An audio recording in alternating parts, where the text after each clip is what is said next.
right, welcome back to the Pop Culture Corner. Oh, I'm super excited today. I haven't got a chance to talk about Spider-Man since it came out because I was waiting for today. I've been on other shows and got to talk about it a little bit, but not a lot. So I'm super excited.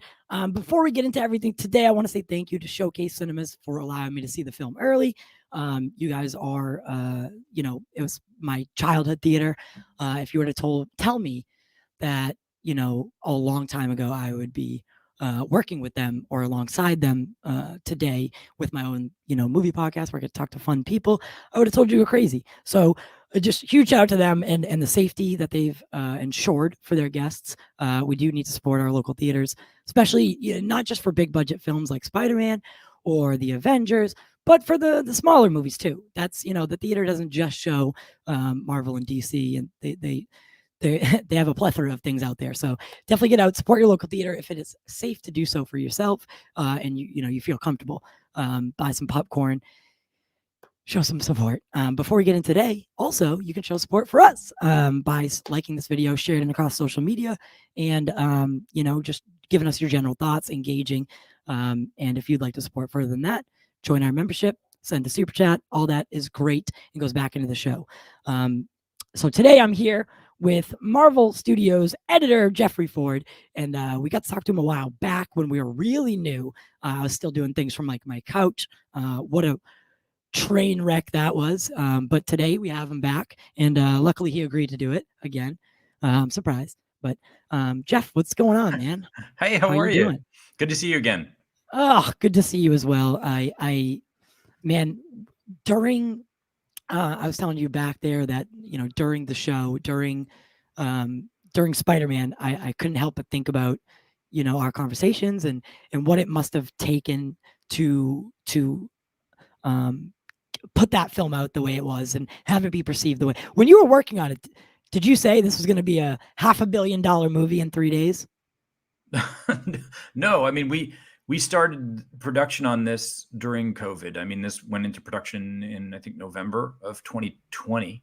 So we were in the thick of it, and the whole pre-production and pre-production process on the movie was done really in the middle of the first big lockdown. So everything about the movie was kind of it was kind of affected by COVID, and the way we had to shoot it was, massive amount of testing 3 times a week. If you were near cast, you had to test 3 times a week, wear masks on set. Everyone was completely segregated, but we had a big crew and it was a hard movie to shoot technically. So it wasn't like we could, you couldn't cut corners in terms of not having the people, but we were really stringent about COVID protocols. The producers were amazing and we had a great system and we didn't have to shut down. So knock on wood, we got through production, but we had no idea. I mean, that when you're making a movie in an environment where you feel like theatrical is pretty much on pause, you have no idea what it's going to do when it comes out. I mean, we were hopeful that it would make a dent and people would go see it. But again, there's no way to predict the up and down of the COVID surges. And so and we're in one right now. So who knows what's going to happen next. But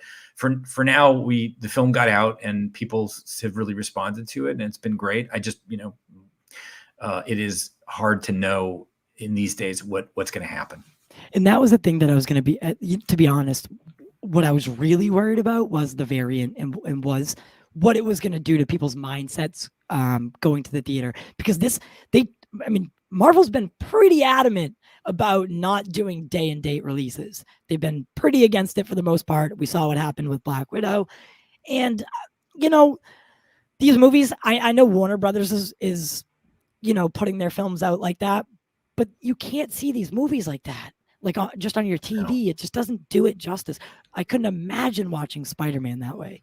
No, these aren't made for that, and they haven't been in movies that I've responded to over the years, pre-COVID all along. I mean, they're not things I want to watch by myself on a TV or on a phone. I want to watch them with a group of people. It's a community exercise. It's theater.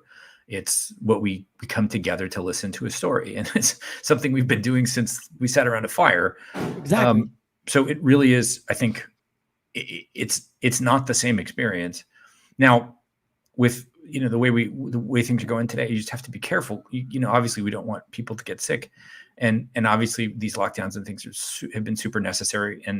But it is not, I think the way forward has got to be, a hybrid of what we've been experiencing. Right. And that comes with like people's comfortability and Yeah. what their own situation is. Like you can't, I saw an article from Variety that was kind of, I feel like it was kind of, I don't know, swayed one way, but you can't judge. They were talking about how theaters have lost basically 50% of their typical audience. Right. And, you know, the way they painted the picture, it was almost like people are just staying home because they're lazy. It's like, no, That's not why. You don't know everyone's situation. And That's you, not, yeah. I don't think that's the case. I think it's also, it's like restaurants. Like, you know, I mean, you know, it's like anything that we do, sports, concerts. Right. These things are not going to go away. They're going to come back in a way, and they're going to come back in fits and spurts. And it's going to be times when we go, oh God, we got to stay home again. And this is the world we're in for a while. It's the nature of these things, I think. But yeah, I don't think it's that people are like, oh, you know, I don't need theatrical because I have an OLED that, you know, is 10,000 nits and I can watch it at home with my home theater system. And I have a better, you know, that's one of the things that's affected theatrical, I think, too, besides COVID, is that the technology for watching stuff at home now is so great. Like we can see stuff in HD with 5.1, even Atmos sound in your house. And it's pretty close to a great experience, with one exception: you don't have an audience. So it's not the same thing. Right. But I mean, when I was a kid, we had VHS, which was 4:3. It was pan and scan. It was usually a stereo, if a mono or stereo track. It wasn't like, I mean, it wasn't the same. Seeing Star Wars on VHS 4:3, it was not the same experience as going to the theater. So just, you know, period. So that's, you never even thought about it that way. It was just a way to watch the movie and study it. And you get to go to the theater to have the real experience. Right. But the real experience was the audience being with you and having a sense of community. Yeah, we talked about it last time. Like, I don't think that moment with Captain America in an Endgame catching catching Mjolnir is the electricity that I felt. In just, you know, if I saw that by myself, I would have screamed out loud. But watching it, like reacting with an audience was so electrifying. And in a movie, it was so weird to me that, because what you guys have been able to do is so different than even what we've experienced in the past. Because yes, in the past we've had moments where, you know, something happens on screen that you're like jumping for joy.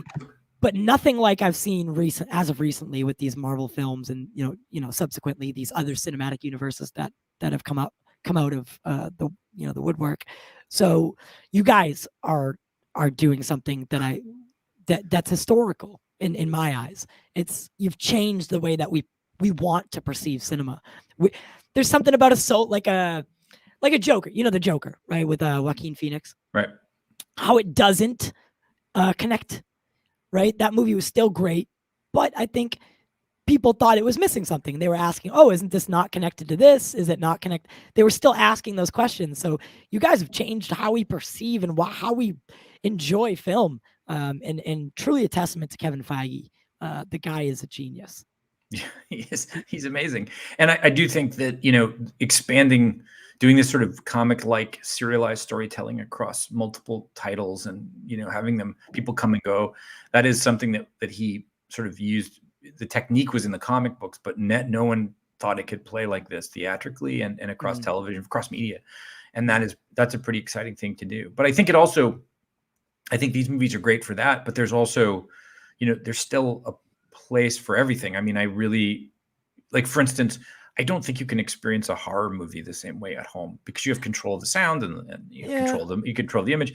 Also, same like a comedy, like hearing people laugh is different than you laughing by yourself in a room. There's just something about experiencing a movie with an audience for any film, whether it's connected, or whether it's a huge event, superhero thing, or whether it's just something that's very simple, that is not connected. Even an independent film that has, you know, something that, why was that audience together watching that movie at that moment? Something brought them there to be to experience it together, and then you have that experience together. You're bonded with these people in a weird way, and I think it's just part of the reason why movies are magical. They foster this community among us. I couldn't agree more. It is a magical moment, and yeah, I mean, I remember I watched.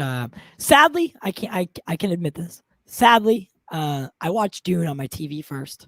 And oh, you did? Oh my God! I so regretted I didn't.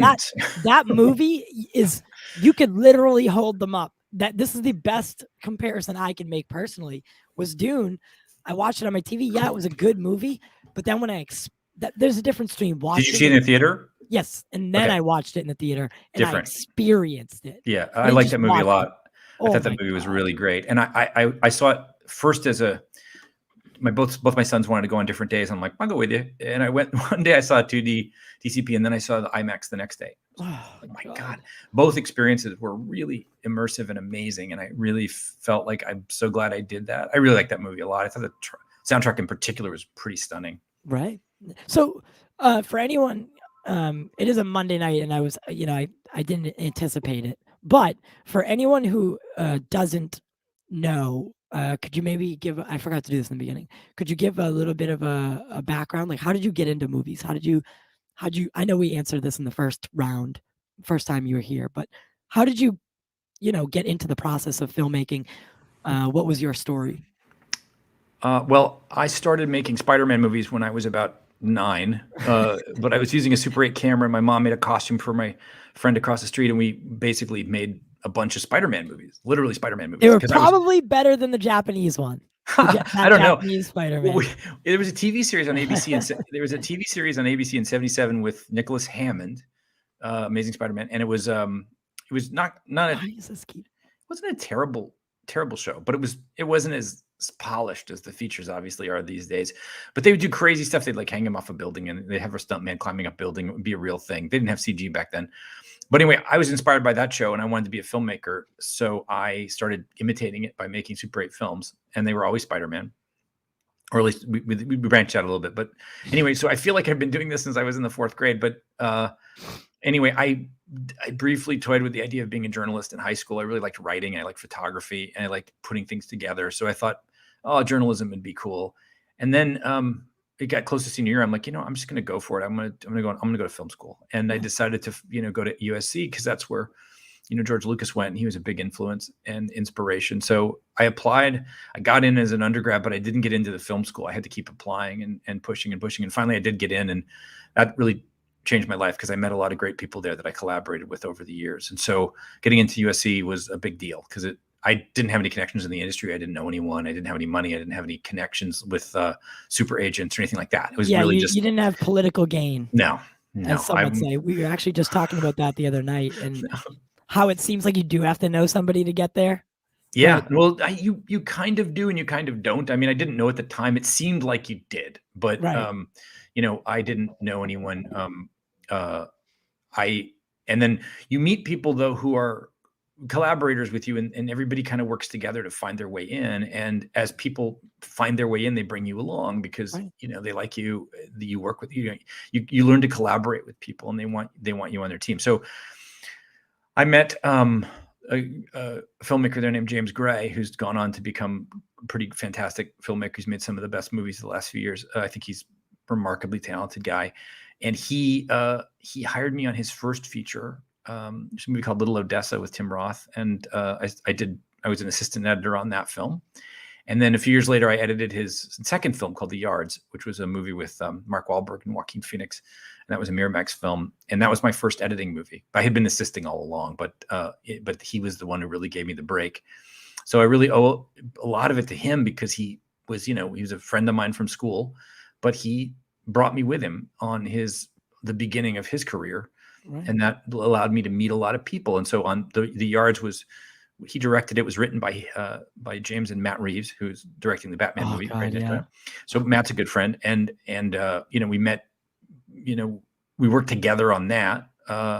And then, over the years, we've all remained in touch and good friends, and you work with each other, and you get different opportunities, and that's how things go. But it's really about, finding that initial, group of colleagues and artists that you feel like you have like-mindedness and you want to make the same kind of stuff. Even if you diverge eventually, it's like, there's a sense of like understanding each other's tastes and wanting to be part of something.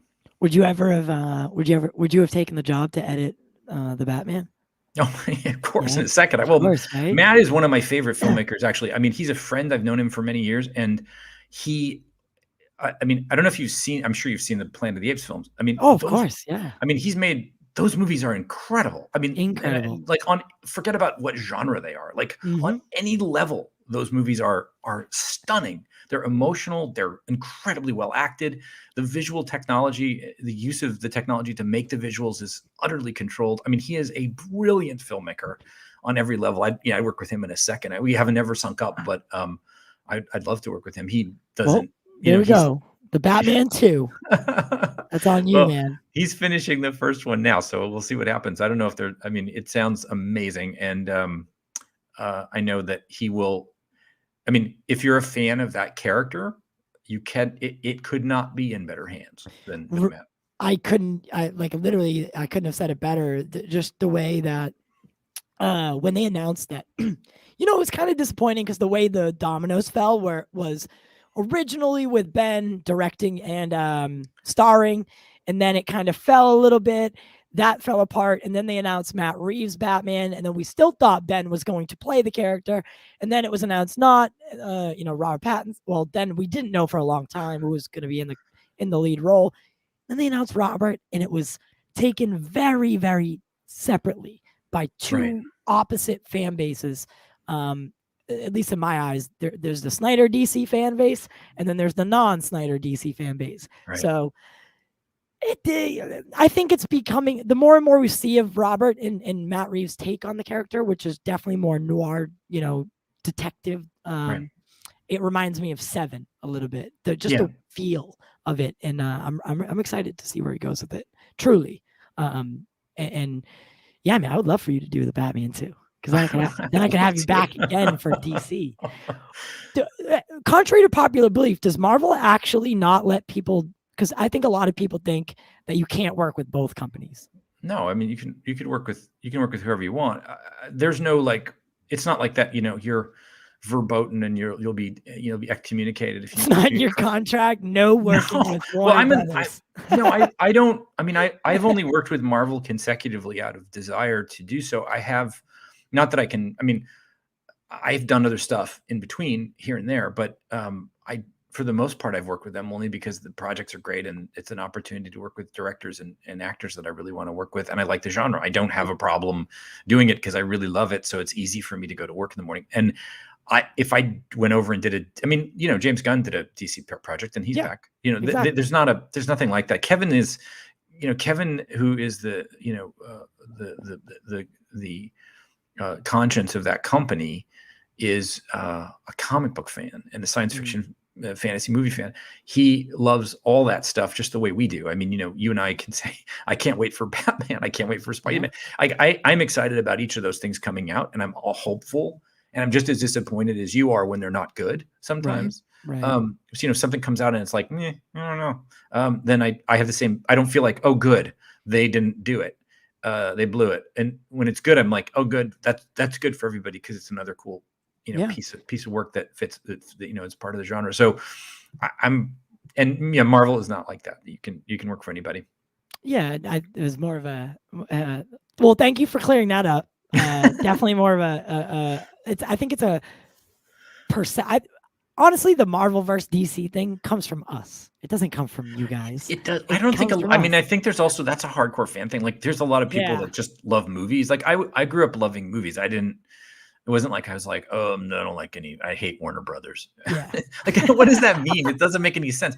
They're just stories, and some of them are similar, and some of them are not. But if it's good, I mean, Dark Knight's great. You actually do have other. What was the other film that just came out? I have it queued up. There's just so much coming out right now. I know, it's crazy. You had something that came out in 2020 that wasn't Marvel, right? I did 2 movies after Endgame. I did a movie called Let Him Go with Kevin Costner and Diane Lane. I saw the trailer for that in the theater, and it again, you have a great. The feelings that I got during it was very intense, but I have not watched it yet. It's really good. It is not what you expect, which is why I was drawn to it. And it's directed by Tom Bazooka, who's a good friend of mine, and we'd done a couple other movies together. And but they were not this genre. This is him stretching and doing a genre piece that he's not normally used to, right. And it is not what you expect, and in a great way. And those actors are great. Anyway, yeah. it turned out really good. I'm really proud of it. Speaking of DC, they were both they were Superman's parents. They are Superman's parents. Superman's parents It's reunited. weird, isn't it? But they, I Right. mean, they're good. They have good chemistry. And then I did a miniseries for Showtime called The Comey Rule about James Comey and Donald Trump, which was the other thing. That was the one I did watch, and I really enjoyed that. Oh, thanks. I did the trial just to watch it. No, it's good. Again, it's like you can't pass up that kind of material with those actors. It's like good stuff. So that's what I look for. It's like I'm gonna have to look at this stuff for a long time over and over again. I don't want it to be, oh God, what did I get into? Right. So I did I was super excited when they announced Disney Plus, right? They were announcing Disney Plus is happening, and that because we did have shows like Agents of S.H.I.E.L.D. and then even the Netflix Daredevil, the Defenders, right? We had all those, and they somewhat connected to a degree. But then that was all taken away, kind of, and it was left in limbo. But then they announced Disney Plus, right?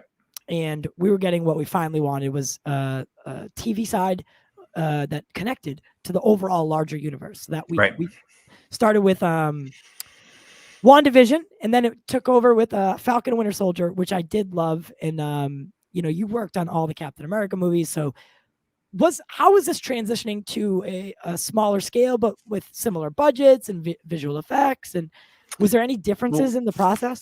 Yeah, I mean they're lower budgets than the features for sure, but they are. And the thing that's interesting is the content is 5 hours of content or 6 hours of content is different than a 2-hour film, than a 2-hour film or a 3-hour film. Even it's a lot of material, and it's storytelling in a slightly different rhythm.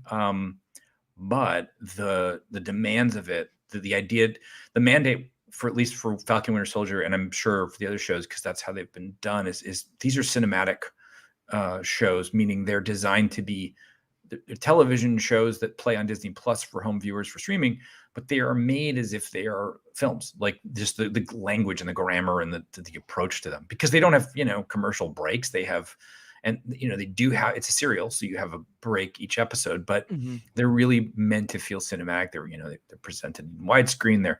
The sound is really, complex and dynamic and and the visual effects are at a very high level. All that stuff. It's just that's the mandate. So that show was a huge challenge just because of the sheer amount of material. But I had a blast working on that show because I think the performances at the center of that show, Anthony Mackie and Sebastian Stan, both are just stunningly great. I think those guys did an absolutely fantastic job expanding those characters. I thought Daniel Bruhl as Zemo was amazing. I love him. I mean, he's just so great. He is so good. Those characters, that's what sustained me on that show in terms of like what was so fascinating about it, because I love those guys and I love watching them work together. They have an incredible chemistry. The banter between the two is amazing. It's great. But you what I really like about the projects you work on is the way the ability to tell a story that is emotional, and I can feel it, and I'm so invested in it. Right now I'm watching The Witcher. The Witcher gives me a similar feeling where I escape into the world, right? I'm lost into consuming, everything that I possibly can. It's no longer just viewing a show. It's like you experience it. And I think Disney Plus has done a great job with that. And they're, putting their feet in multiple genres. And are you watching Hawkeye? Yes, I just finished episode 3, which I thought was awesome. And I'm getting ready to. I kind of want to do 1, 2, 3, 4, 5, 6, like in a block, just so I can get the run at it. But I thought episode 3 of Hawkeye was excellent. That was I was watching the first 2, and I'm like, let's see where's this going. And 3 kind of really hooked me. It's really, really well done. And he's an incredible actor, Renner. I just find him fascinating. Yeah, I mean, look, the fun stuff about the shows is that you can go deeper and do stuff that's not in the same rhythm as a feature, and the way you approach it is different. But you still want it to be emotionally authentic. It can't be, and you have to adhere to the character, but expanding the character is what the cool thing is you can do on Disney Plus. Oh my, yeah, and I think so. The reason I brought up Hawkeye is because I want to tell you about this rumor that I heard, and you don't have to say anything either, obviously. But people want Spider-Man to show up in the last episode of Hawkeye, which I thought could be a really cool connection, especially since what Spider-Man because the last episode of Hawkeye and this episode, the Spider-Man, both did something, bringing so for anyone, I don't know if are we in that period yet where we can talk about it? I always try not to spoil, but yeah, if you have to, you can. I talk around it because I'm afraid somebody might. Yeah, I'm going to talk around it, but it's okay. They both pull from the same bin, and I thought that's what I've always wanted, right? That's what we wanted from Agents of S.H.I.E.L.D., which honestly they did do it a few times, where they like cleaned up after the Avengers destroyed some cities and stuff. No big deal. But it was the connectivity is again circling back. That's what audiences want right now, and I think just these reveals, like when editing,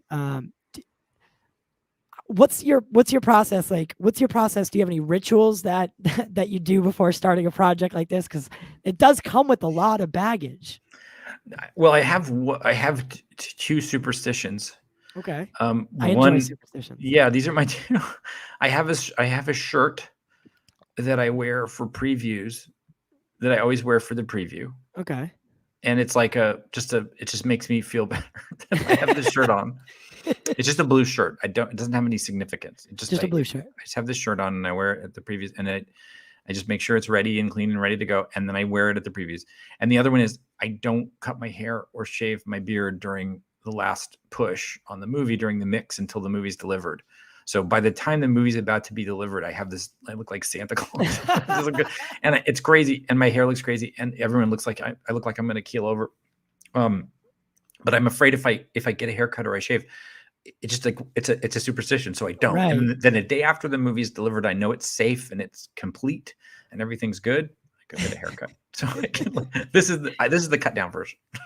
I like it because I enjoy superstitions make me laugh sometimes with the things that people do. Like everyone's different and I love it. Like especially like when it comes to sports and stuff. Oh my God. It's a way to alleviate anxiety, because and sports is a good analogy because when you're releasing these movies, it is that like it's like, okay, I'm gonna say okay to the quality control person here, which means the movie's finished, and tomorrow it's going to be transmitted to thousands of screens, right? In a week or two, right, the world will see it, and you're like, I hope I didn't.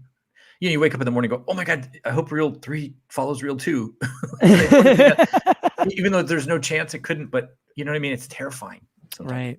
And is it kind of, I think it would be kind of overwhelming at points like what you just cut together, what you just put together is now what the audience sees. Because a lot of people don't realize that, the director and the crew, right? They get it all on camera and then they hand it to you. And I think the process is becoming a little bit more interwoven, especially with things like it's a lot more, yeah. Right. So even you, right? You go on set, right? Oh yeah. So yeah. We cut on set now quite a bit. In fact, on this movie during reshoots, we cut a ton. Like when you go back to do reshoots, we do reshoots on every movie. Yeah. It's basically it's built into the system and it's the best way to do it. In fact, even old school Hollywood studio pictures from back in the day, they had reshoots built in. It's a process that's always been part of the process. And I really like it because it allows you to tune stuff. But if you're going in to do reshoots, you're on set sort of matching in and trying to clean up one or two lines of dialogue. You have to make sure that stuff matches. So we have an Avid on set where we cut directly off the video tap and basically cut the scene together while we're shooting it. So the director can go, okay, that's going to match. It's going to work. And the rhythm's right. And the tone's right. And everybody looks right. So it's, you're cutting while you're shooting while you're cutting. Visual effects is like shooting new shots anyway, because you're inventing new shots. Right. The whole end battle in No Way Home is largely CG and mocap driven, in terms of the action, because it's this crazy Spider-Man action, and it's not, a lot of it can't be photographed. Like it's just impossible.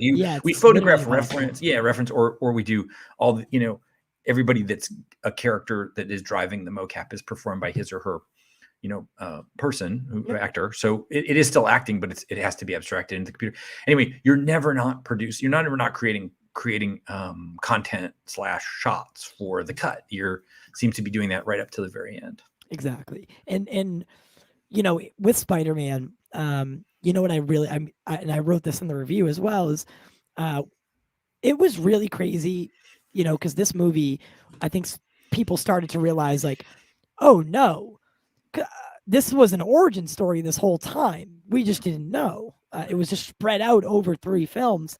Yeah. And the way that, we with Aunt May and then at the big reveals at the end.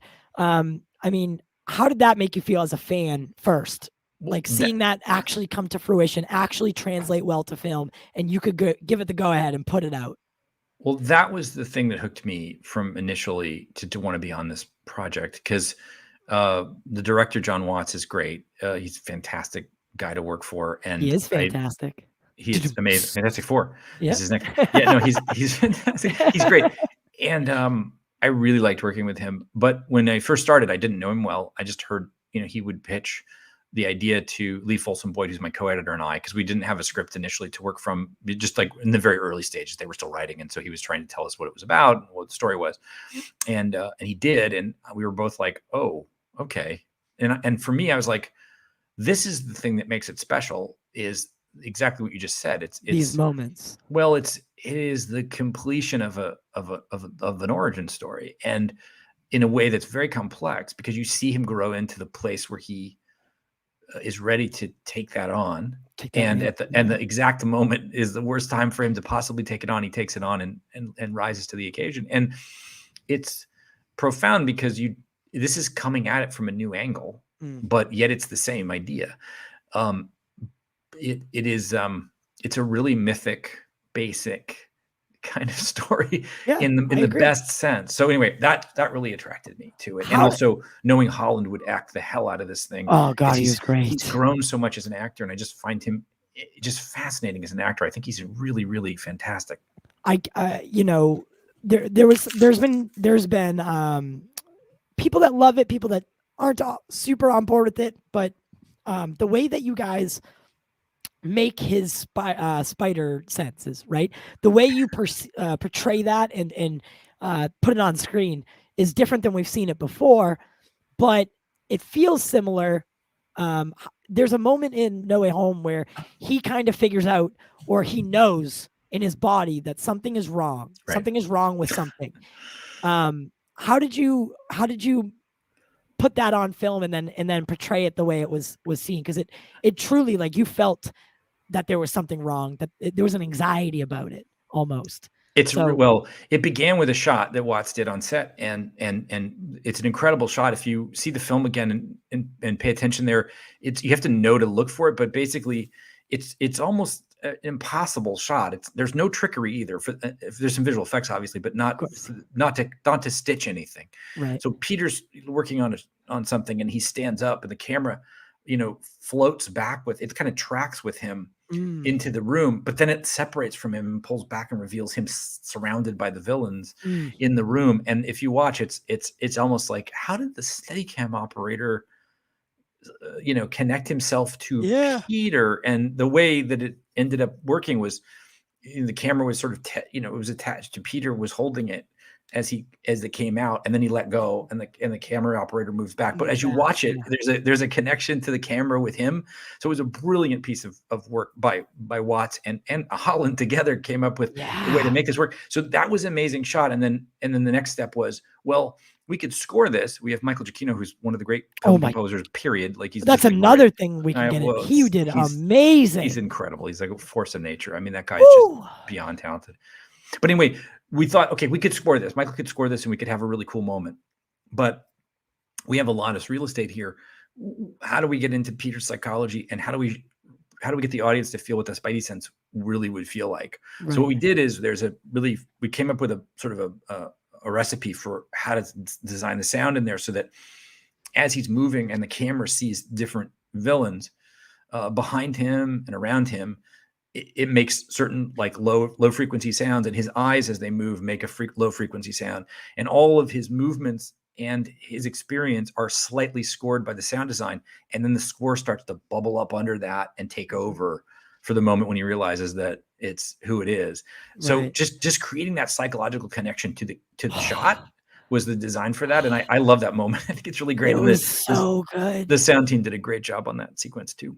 And there's the beginning part where which is shown in the trailers. You know, he's found out, people know who he is, Right. and he goes back to Aunt May's, or him and Aunt May's place, Oh, and Happy's it's like a there. 2.5 minute straight shot of, and then you know him shutting the blinds and, Right. and doing all that stuff. Did he mess up pulling that one down? Was that improvised? Where at Well, once there's one take where he it's not in the movie obviously, but there's one take in that where he slammed into a bookcase and the whole thing collapsed and he almost got crushed. It was crazy. But yeah, no, I think we shot 10 or 15 of those, and it's right. That's all. There's a couple of stitches in there, but for the most part, it's all one piece. Oh, it was great. Like he grabs the blind, pulls it down, it goes back up, Yeah. and then he's like, "Oh, wait." Yeah. And does it. And I was like, that was improvised. That was great though. I love that. I love that too, because Happy's sort of floating around in the back trying to figure out a way he can stay, because he's trying to get not break up with Aunt May. With Aunt May, yeah. He was batting out of his league to begin with. He knew it. He was just trying to latch on to it. But what a great movie. What a great experience. I mean, the traction it's been getting is unreal. And you know, that's a testament to what you do and what Marvel does. And, you know, truly grateful for the whole crew. It's always nice to see the names at the end. And whose idea was that there wasn't going to be a second after credit scene, but it was going to be what it was. And I thought, you know, maybe that was an opportunity for a couple other things. I had a couple ideas on what I would have wanted there, but Are you talking about the second tag, the end of the end the of very the end? film. Oh yeah. Okay. So was that something that was always there, or did they not want to? Because usually what Marvel does is they tease, you know, what's next through some character introduction or some after credit scene, but not this time necessarily. So was that always the plan? Well, always the plan is kind of hard to say, because almost every tag we've ever done has come together really late in the process. I mean, in the Avengers, there's a thing at the end where they're eating shawarma at a restaurant. Exactly. And we shot that after the premiere. Yeah, so I've been told. So like that's about as late as you can do something. I think that's really cutting the line there. That's pretty close. But it's I think, you know, well, so we always knew that there would be that the first tag, which I don't want to spoil, but that would involve that guy for sure. That guy, yeah. And then the second tag would involve Doctor Strange. That's always the plan. We did a bunch of different versions of the second one. Okay. And then ended up with what we have. So I don't know. If you can't answer, it's okay. No, it's okay. Are you going to be working on Doctor Strange because of on Stellar Vortex? Oh, it's on Doctor Strange too. I am not. Okay. I am that movie's in production right now and has two absolutely amazing editors. What I meant was more or less, are you or will you? Kind of trying to frame it differently. I don't know how to ask it, but okay. So I mean, as long as it's in good hands, because that movie's going to be crazy. No, it's in great hands. That's I mean, you know who's directing it, right? Yeah, of course. Okay, so he's pretty good. Yeah, he's got some experience. He's got some skills, man. Which I was super excited about. Now, I you know, as fans, we always draw lines where they could be. Right. And it's like, I always wonder if Marvel like looks at Reddit to like see like, oh yeah, that'd be a good idea. Maybe we should try that one out. Because fans are pretty interesting. They can you mean read the theories and be like, yeah, I could, you know, that's a good idea. I'll take that one. I'll tell you, most of the time, by the time those things land on Reddit and stuff like that, the movie's like stuff's baked in and we're down the line, because it's the first time people have speculated about it, but we're already the movie's already done, or a point which you can't really make too many changes to it, even if you saw something where, oh my god, that's a great idea. So usually that stuff's not in sync, and I can tell you that the Strange movie is, that is way down the line. I mean, they're that's going to be, it's going to be insane. When yes. I mean, I know enough to be dangerous. So I won't say anymore, but it is crazy. Yeah, I was kind of torn when Derrickson came out of it. He wasn't going to do it, but when they announced who was with Sam, I restored some faith, and I'm excited. I really am excited to see where I can't wait to see it. goes. Bob Murawski and Tia Nolan are cutting that. They're both great, and I'm big fans of both of theirs. And Raimi's just like, I mean, obviously he's like just an incredible filmmaker. I've always been a fan, so I cannot wait to see that. Yeah, and again, I get speechless over it just because of the way you guys introduced it with Spider-Man, and because you started with the bar pretty high on where things can go, and that movie is going to have a very, very challenging. It's very different though. It's a different movie. Oh yeah, even just by what we saw was like, okay, this is not what I was thinking it was going to be. But yeah, no, I can't wait. I'm excited, and I'm excited. I'll be there opening day. Yeah. And it'll be, by the way, the other movie I'm really excited to see, which I have not seen, is Derrickson's movie, Black Phone, which is coming out now. I think they moved it to summer, but he did a movie with Ethan Hawke, a horror movie called The Black Phone. Oh, I saw the trailer for it. It looks amazing. It does look amazing. It looks really, if I'm thinking it's the right one. It's with Ethan Hawke, and it was supposed to come out, I think, in February or March, but they moved it to summer because, I think they're probably worried about it up now. COVID and stuff. But it is, it looks really great, like super scary and good. I love horror movies. Yeah, and can I ask you a question? Yeah. So, the leaks from Spider-Man: No Way Home. Obviously, I don't know if they did wonders for the film. Or what do you mean by leaks? There were pictures of yes, I know what you mean. Yeah, yes. Now, is that like kind of demoralizing, or like does it kind of aggravate you when you see that kind of stuff? Yeah, it does. I hate that, and I really hate it, and I really wish it wouldn't happen. And we were bummed when that happened, and it's never helpful. And it's never helpful because, we want you to see the movie. Well, it's not just the surprise. It's really about the design of these things.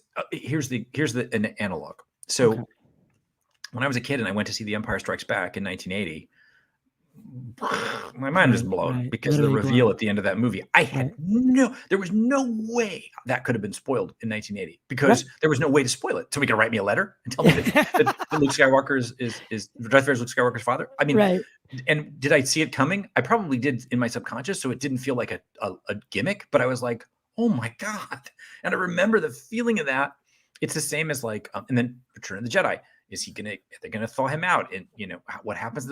There's brother and sister, like all that stuff is like crazy. But there was no way to spoil it back then because I was in line. I mean, the movie, by the time the movie was finished, it was 6 months, or it was like 6 weeks before you could get a magazine out that would spoil it.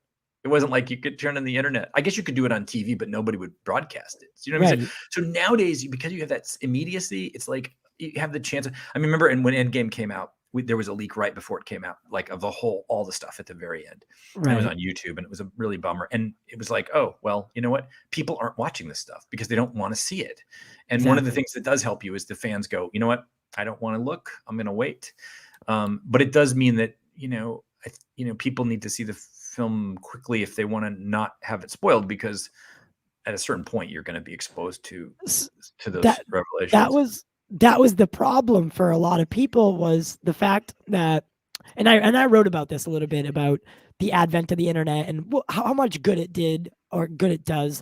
But there's also like this dangerous dark place where people just want to be bad. Like people want to watch the world burn, so they're going to ruin everything that's possible. And I don't think as a movie community, the fact that you can't go on Twitter within a day or so, you have to go social media blackout just so you don't get a movie spoiled for you. it's kind of like it deflates me, and it. Well, I it's went. I for Hawkeye, I got that spoiled, the little reveal at the end, because me too. I went on Twitter and Me look too. what's trending. By the way, I work at that company and I didn't know about it. I found out about it on Twitter, and I was like, Yeah, "Thanks a lot. I shouldn't have." yeah, But I didn't. I had friends working on that show and they didn't tell me because we'd yeah. keep secrets there. Right, But because that's part of like the enjoyment is those moments where you're like, it's etiquette too. It's like, and people. It's interesting too. Like I remember when like The Sixth Sense came out, people were very good about not spoiling that. And for a long time, like even like a year after the movie came out, they'd say, "Have you seen this movie?" No. Oh, you should see it. There's an amazing thing that happens, yeah, and yeah, that's it. yeah, that's it. And now it's harder, but yeah, it's the world we live in. Things move fast now, really fast. Information does travel fast, and I did talk about, I don't like the staggered release where in the other countries it comes out first and then Yeah, second, third. right. I think that's outdated.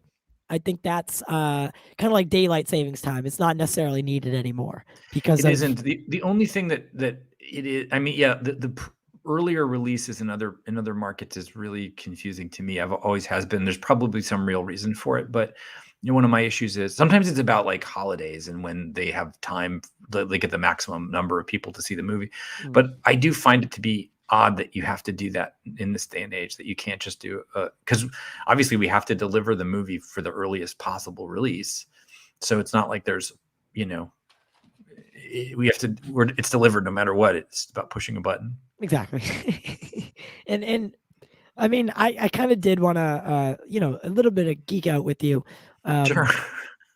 If anyone hasn't seen Spider-Man, just back out, because there's just one thing that because we're already on that line. In the first 20 minutes, you guys took the Netflix Marvel characters, Yep. and we already know now from Hawkeye that Kingpin is going to be in the Marvel universe. Everyone knows it now. So are you excited to explore those characters, even though they didn't originally start in the Marvel like proper, the movie universe proper? Well, I think that one of the things that's interesting about having an expansive group of characters you can draw from, and certainly this is true now that Fox characters, Right, so yeah, Disney bought Fox, and now those characters are available and they're not as difficult to access. I think like the idea you have those worlds to explore, it creates it's a problem, and it's a plus and a minus. The plus is that there's all these new personalities to bring in, and you can I use them in agree. interesting ways. Like, because some of them, they all have specialties and they all can interact in certain ways. But it comes with baggage as well, It though. comes with baggage because you can't, people care about these characters deeply. You can't just throw them in and make them guest stars. Like sometimes they need service. They need to be fully developed, dimensional characters. Because I Yeah, don't want to see, for instance, I don't want to see a like She-Hulk. I don't want to see that as like a guest. I don't want her to be guest star in something. Like I need the full character, exactly. which they're doing with the TV show. But I don't want like I don't want Moon Knight just showing up for a minute. Right. There's a lot to do there. There's so much to do. Like, no, why would you don't squander it? So again, with Matt Murdock, I think, there's stuff to do. Would And you, I if you had just it, think it's exciting. if you had it your way, right? If you were Kevin Feige, and you called the shots, right? Right. Would you try to do? Say you got same path, right? We get to use these characters. We have to decide now: do we recast or rehire? Then we make the decision. We're gonna rehire and bring them in. Would you use the variant thing to get around that? Like, would you make them? That's a way to kind of get around the baggage, but also, I don't know if that would work because Loki did introduce that idea. I think audiences would be comfortable with it. Yeah, I don't. I mean, I couldn't say because I think it's all story specific. So, for instance, in some cases it's, you want to focus. In some cases the baggage is the story, so you want it. In other cases it's, I feel like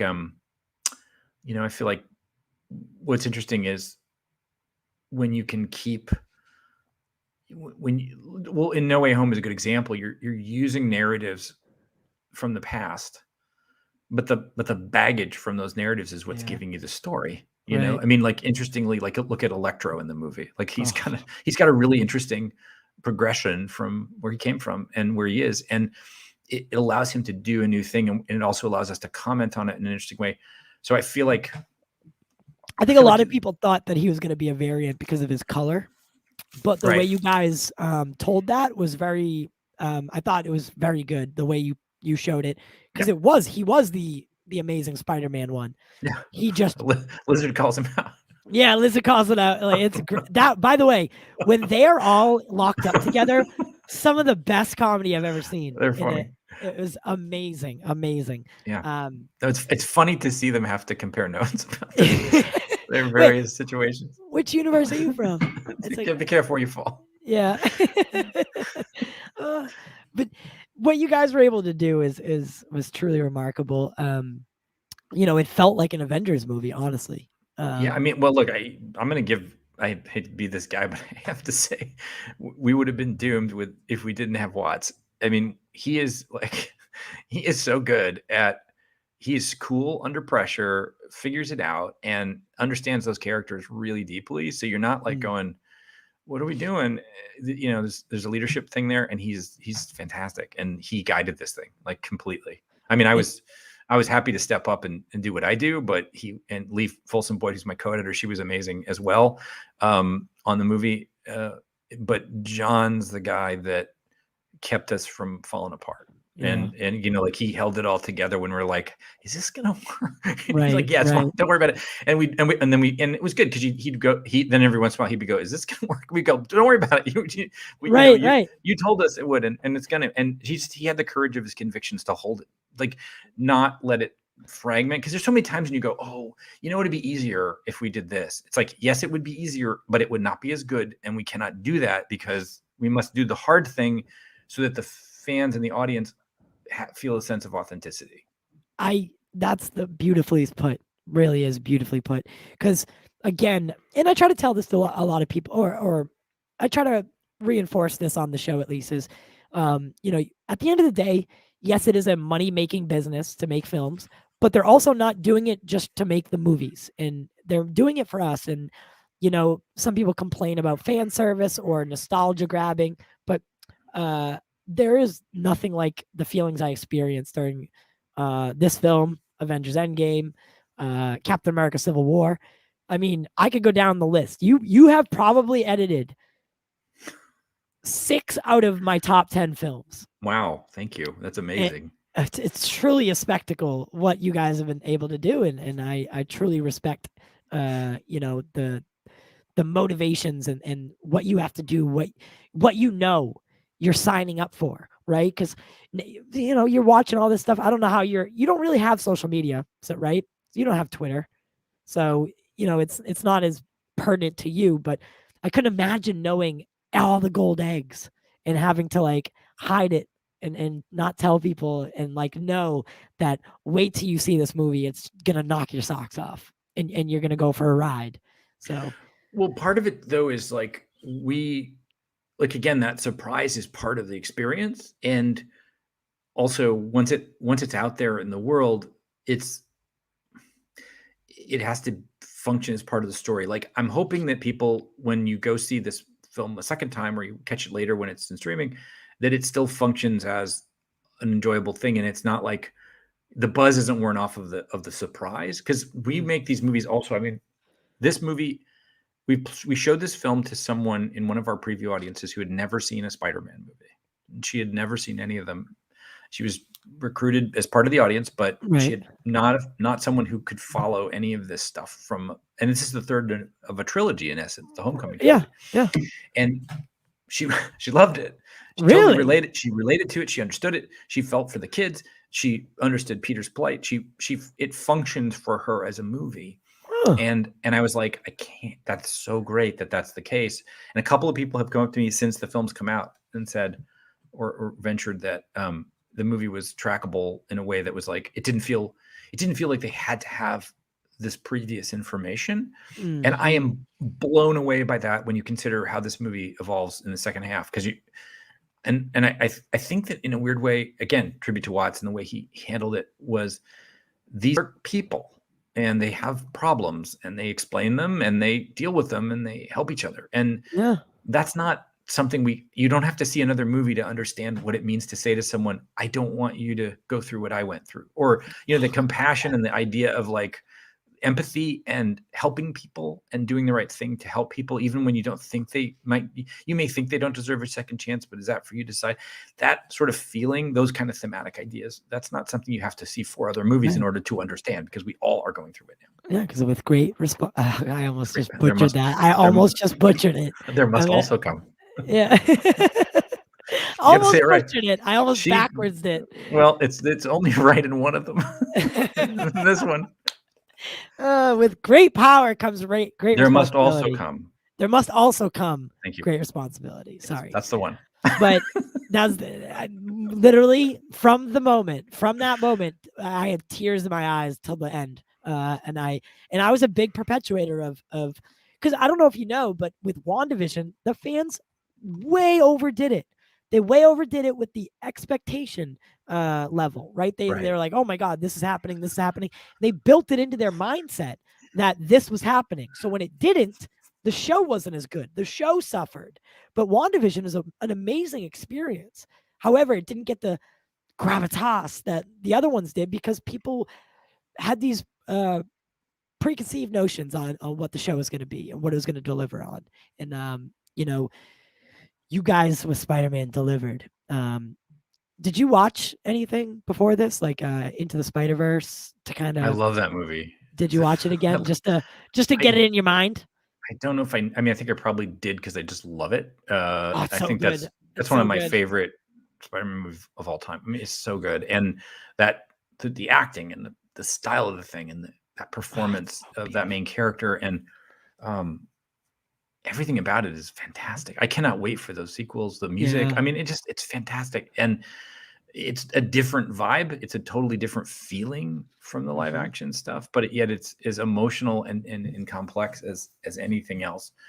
I did watch stuff. I always do a little bit of that just to refresh my memory about. Mostly it was the Watts' first 2, which I really love. Homecoming. That one is really amazing movie. Just watching those, just sort of like get back into the vibe of the kids and stuff. With their relationship. Jump into the world. See, because you have to know what you're getting yourself into. Right? Yeah, and I mean, there's Peter's arc, but there's also MJ and Ned and even the teachers and Betty and like they're all still arcing through that story. I loved when Ned was like, "I'm not going to become a villain. Don't worry, I'm not going to kill you." It was so good. Because like it was such a emotional moment, like coming out of the most emotional moment I've ever experienced in a movie. Then Ned's like, "Don't worry, I'm not going to kill you." And I was just like, "Oh, Ned, I really thought you were the Hobgoblin, you little bastard." But maybe he's a sorcerer now. Yeah, he was sling ringing. He's got the skills. He delivered 2 of the best moments in Marvel movies to date. So I don't know. Jeff, I don't know if you mind, but I'm gonna bring in a friend. He's a huge fan. And the conversation can only get better. So here's Austin. Hey man. What's up, guys? How are you? I'm doing great, man. This is a real honor, a real pleasure. Obviously, congratulations. Thank you. What a movie, man. Thank you. What an achievement. Oh God, I almost can't get it out of my head. I literally went to sleep last night thinking, I could go for another one. I've seen the movie 3 times, and I think it's only been out for 4 days. So about that, yeah. I went. You guys went rented a theater, right? Yeah, our friend William here in Vegas rented out a private theater, and we did a whole event. Oh my God! That he held, and super cool. It was a lot of fun. We reviewed the movie right after from the theater and stuff. Oh, that's awesome. It was fun. Yeah, I mean, like I said, you guys really set the bar. With this movie, I think. But you were just talking about watching some of the other, films and getting ready, watching Homecoming and Far From Home, and I, I get, you guys Austin. have mentioned it. You guys have mentioned it. So Yeah, it's okay. Can I That's say, good. okay, yeah. Obviously, I absolutely love the respect that was paid to the previous two Spider-Man in the films in the edit and in the shots. For example, there's even some Sam Raimi like shots, that John does in there and stuff. So did you watch, those other films or communicate with those other directors during the editing process or anything to kind of match up and line up, let's kind of, because for me, it's seamless. Both Toby and both Andrew kind of walk into this feeling like they just came from their last film. Well, Yeah, agreed. Yeah, I mean, the actors bring the authenticity because they know those characters deeply. Oh yeah. So, I mean, that's part of it too. Remember that we have two experts because they created those characters. Absolutely. And so, I mean, that's kind of what I think if you're vibing that's the continuity of emotion and character depth is there. I would credit the actors as well, because, they did not show up with they had ideas and skills that obviously are great. So, and John Watts is a great fan of the character, so he knows all the details, and from the comic books as well as other films. So we're using information and what we responded to not only from Raimi's films and Mark Webb's film, but from the comic books as well, which is, I mean, there's years of that storytelling. And then obviously there's been other stuff in other media. There's been a TV series and there's some crazy variants of Spider-Man that have been done in the past, but Raimi was really the beginning of the cinematic version of him. And I think that's really present in everybody's mind anyway, just because you grew up on that. It's part of those movies were part of the inspiration for what Kevin did with Marvel Studios, because he worked in those films early on before he was a big shot. And I think he carried with him the approach. So they all kind of build on each other. The genre sort of, builds on itself. Yeah, absolutely. And then obviously and you kind of talked a little bit about it, right? Was you're editing on the set now, especially during the reshoots and things like that. But outside that, once you're kind of in the bay and starting to get all that cut together, and obviously with COVID and all that, do you have John Watts like on a FaceTime or on camera kind of with you to talk? He was actually in the room with me. Awesome. And he and Lee and I worked together. We were able to do COVID testing. And then if you're the way the policy works, and I'm sure it's different and it'll change every year for different studios, but if you can have a limited number of people together, as long as they're tested and as long as they're vaccinated and as long as they're a limited number of people sharing any kind of space, because that's how you can keep it from spreading and letting anybody get it. Right. What you can't do, which is what we've done in the past, is have a room filled with people for screenings and stuff like that. Those have to be done in a little bit of a different way. But yeah, it was invaluable to have John there, because that's John and Lee and I putting the movie together is where the movie gets put together. And obviously we'll screen it for Kevin and Amy and the other executives as we watch various versions of the cuts, and they'll give us notes. And sometimes that'll be on Zoom, and very once in a while we can do that in person. And then previews we have to have with a limited number of people, all this because of COVID. But it is harder to work over Zoom than it is to work in a room together, especially even when you bring the execs in. It's like it's better to have them in the room for when we can actually really work together. But we are a pretty tight group. Like, we know each other, and there's a little bit of shorthand, which helps. But the best times on this, we're working with Watts and dialing stuff in, because he's got a great sense of rhythm and especially for comedy. So I learned a lot from him on this. I'm really excited for him to tackle the Fantastic Four. Yeah, well, keep your eye on that guy. He's going places. I can only imagine where he's going, and he's got a lot of good stuff coming up. Well, I think a lot of people, a lot of fans, Marvel's first family, right? There's a lot of pressure on the Fantastic Four to do well, considering where it's gone before. Oh, right. Josh Trank's fantastic flop. Terrible film, literally on my worst movie list. I haven't seen it. I want to watch it. No, don't watch it. Don't watch it. No. If you want to ruin your anticipation, go ahead. And then the first franchise was really meant for kids, right? It was family friendly oriented, over the top gags and Right. you know, I don't know. Yeah, I could say more, but I mean, the movie was good for what it was, I suppose. So there is a lot of pressure on bringing Yeah. Marvel's first family into the Marvel Cinematic Universe and doing it well. Yep. Is there any possibility that you could do that one? Maybe, Possibly. but look, that's true. These things are far away. Yeah. For yeah. me, I'm like, what do I? I'm like, What are you doing tomorrow? He's like, I I gotta tomorrow- work. What are you doing tomorrow? I have to go Christmas shopping because I haven't Yeah. had time to do anything.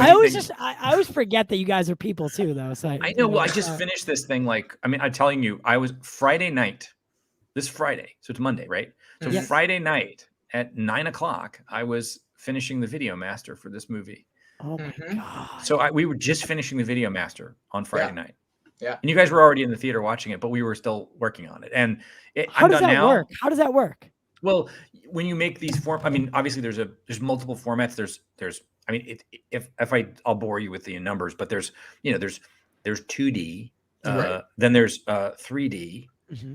and then Yes. there's IMAX, Yep. and then there's Dolby. Dolby Vision. But remember, you have 2D 5.1, 2D Atmos, Yeah. 3D Yeah. 5.1, 3D Atmos, Dolby Vision 5.1, Dolby Vision Atmos, Right. IMAX laser, IMAX. What's the new one? 40X now. There's, I mean, it just all these different sound formats, all these different visual formats. They all have to be QC. They all have to be different. I mean, they're all slightly Yeah. different, but they all have to be Mhm. mastered. So that has Right. to happen. Then you get to video. You've got SDR, HDR. Like there's all these formats. Like those have to be mastered, and Yeah. that's a separate sound mix because it's a near field mix. So all these things are different, Oh my god! materially different, and have to be QC'd and made to be the movie that we made in those different formats. So it is brutal to get these things out when you have such a, and then of course forget about the fact that there's an international version that has to go to dubbing for subtitles and or dubbing. Then there's there are different versions, the same movie, but they have different stuff applied to them. So anyway, Right. that process continues. Anyway, so Till we the just finished. last minute. Wow. Oh yeah. Yeah. Yeah. We go right up to the end on these, especially with COVID. COVID slowed everything down. So visual effects come in later and slower than they used to because the supply chain and the labor on that has been affected by labor issues with COVID, only just because there's fewer people that are able to work, or if people are working from home, that process is slower because, if you're at work and you're rendering something at work, it's faster than if you render it at home. All these things are, and it's not a big deal until you realize all this stuff slows it down enough to you realize you've got to allow for more time. Right. And we never did this before in COVID land, so we learned a lot. But Land. it meant that we had Yeah. to push it. We had to push it, so we Yeah. did, and I'm glad we did because it was a lot of stuff that went in at the last minute. That was Yeah. better than if it had been a week earlier. So earlier, one second, Austin. Earlier, you brought up Zack Snyder, and I remember the first Yeah. time you were on here. Zack Snyder's Justice League had not come out. Right. Did you get a chance to watch it? And I how did. much did you love it? Well, I watched it when I was in Atlanta. We were shooting this movie, and at night I would watch like an hour a night because I couldn't do the whole thing straight through. I Yeah. wanted to, but I just couldn't. So I would Yeah. I'd watch it in segments. But I will say, I thought it was, I mean, there was stuff in, I'll tell you the scene that really popped that I didn't process it in the other version at all was Flash saving Iris in the slow motion thing with the, Well, that's because it wasn't in the other version. yeah, that's No, but I because it mean, wasn't in the that other one. changed my perception of him in the movie so dramatically. Like I had a whole Mm. different read on that guy. Yeah. Whereas I kind of could track Bruce and Diana and stuff better. I mean, I could track them similarly, but this really kind of expanded it. Obviously, it just was interesting. That extra screen time, that extra chance to go into the character depth on those people was really valuable. And I also found myself I'm normally not into that sort of monochromatic, desaturated look, but I really loved it because it really emphasized certain things. He was able to use color in a really unique way. And I think, Dodie Dorn, who worked on that, did a great job putting that together. Like just, the edit on that was a really interesting thing. I'm sure I haven't talked to anybody about it, but I can't imagine that must have been so cool to go back and like reassemble this thing. Yeah. And to give it the way it was supposed to be, but it just had a much more controlled tone. There's still things I didn't understand. Like I'm not clear on what was going on with Darkseid and Steppenwolf, but I mean, I guess it was better because it wasn't just blah. But Right. it was this strange kind of like, I was still struggling a little bit with that story point, but Okay. the depth of character was greater because it needed that screen time because it had an ensemble cast that needed to get all fleshed out. Exactly. Exactly. What they were able to do with Cyborg and the Oh my Flash. God, yes, so much better Yeah, because you needed that time. yeah, Yeah. you needed it because and Cyborg's story especially was so touching and um critical almost to the story. The way it's narrated at the end Right. by his father, Totally. those moments are Oh, what set really the cool. tone. Yeah. So cool Yeah. and so enjoyable. And I got to meet Ray Fisher a little while Oh, back, that's so and cool. he was such a He's God. great in that movie. Like he was at a Comic-Con thing and he sat there with us for 30 minutes, like Oh, that's so while cool. people were in line waiting. I Boy, felt that's so a bad. committed performance. He's really into it in that movie. I love that. Yes. Very good, very good. But see, that's the thing that Marvel did. That was the step they took that allowed them to have an Avengers movie that didn't have to be super long because they had already Exactly. laid it out, They right? Like, so established so much. they built the foundation. It's so hard to, and by the way, that's how the comic books worked. I mean, the Justice League was not a thing until it after wasn't the a thing character. until after those solo stories needed to be Exactly. combined. Right? So that's what you need.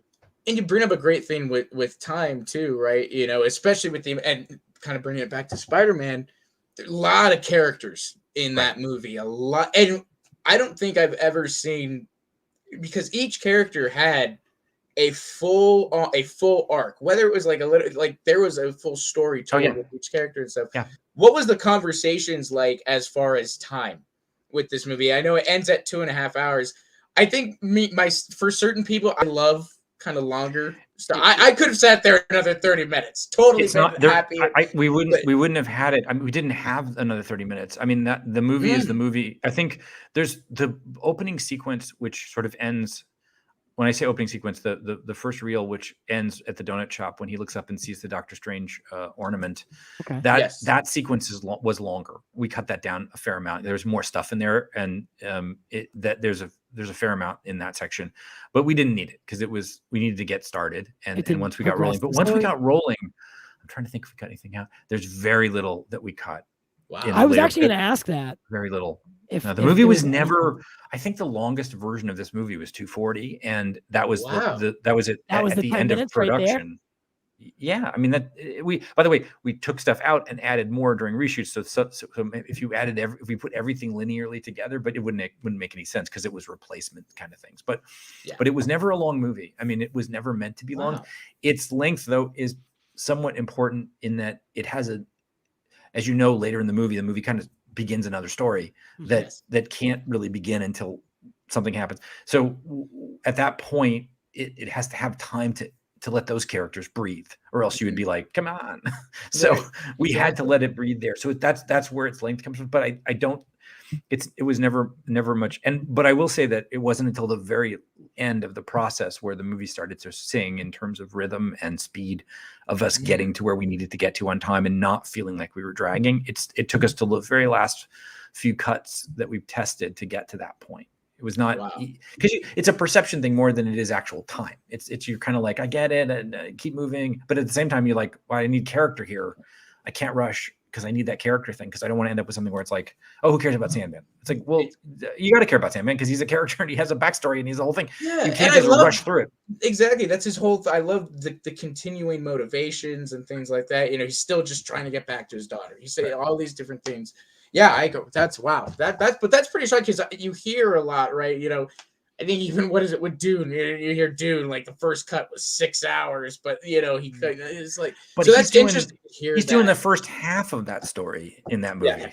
Yeah, it's crazy. Yeah, that is. And the second half is bonkers. I can't wait to see that because that's where it gets crazy. Yeah, and I'm really hoping that this gains enough traction so that it becomes a 6 movie thing because I would love to just keep watching it. I gotta say I don't mind spending time on this stuff when it's interesting. I really don't. Yeah. It's not like I go, oh boy, I wish that were shorter. I mean, I don't need. There's some movies that can't sustain it, but when you're dealing with character detail, you just can't. Rushing it's a problem, especially if you have like an ensemble. So, and Dune is that too. You have to deal with those characters. I have to know a little bit about the father. I can't just skip that over. Right. Is it a process? Like, is it difficult to cut things out. Sometimes, something that maybe you thought should be there, but someone else didn't. Like, does that ever become a thing where, Oh, like, I mean, like, I don't think we should cut that out or something. Kind of yeah, like when you maybe have an No. opinion, like, oh, I think this really works, and then someone else says, I don't think so exactly. No, I would say that most of the time when you take something out, it's either pretty clear that it worked with it. Like if you lose it and you go, man, it still works, and I Right. don't see what it's adding. It's usually pretty self-evident Mhm. because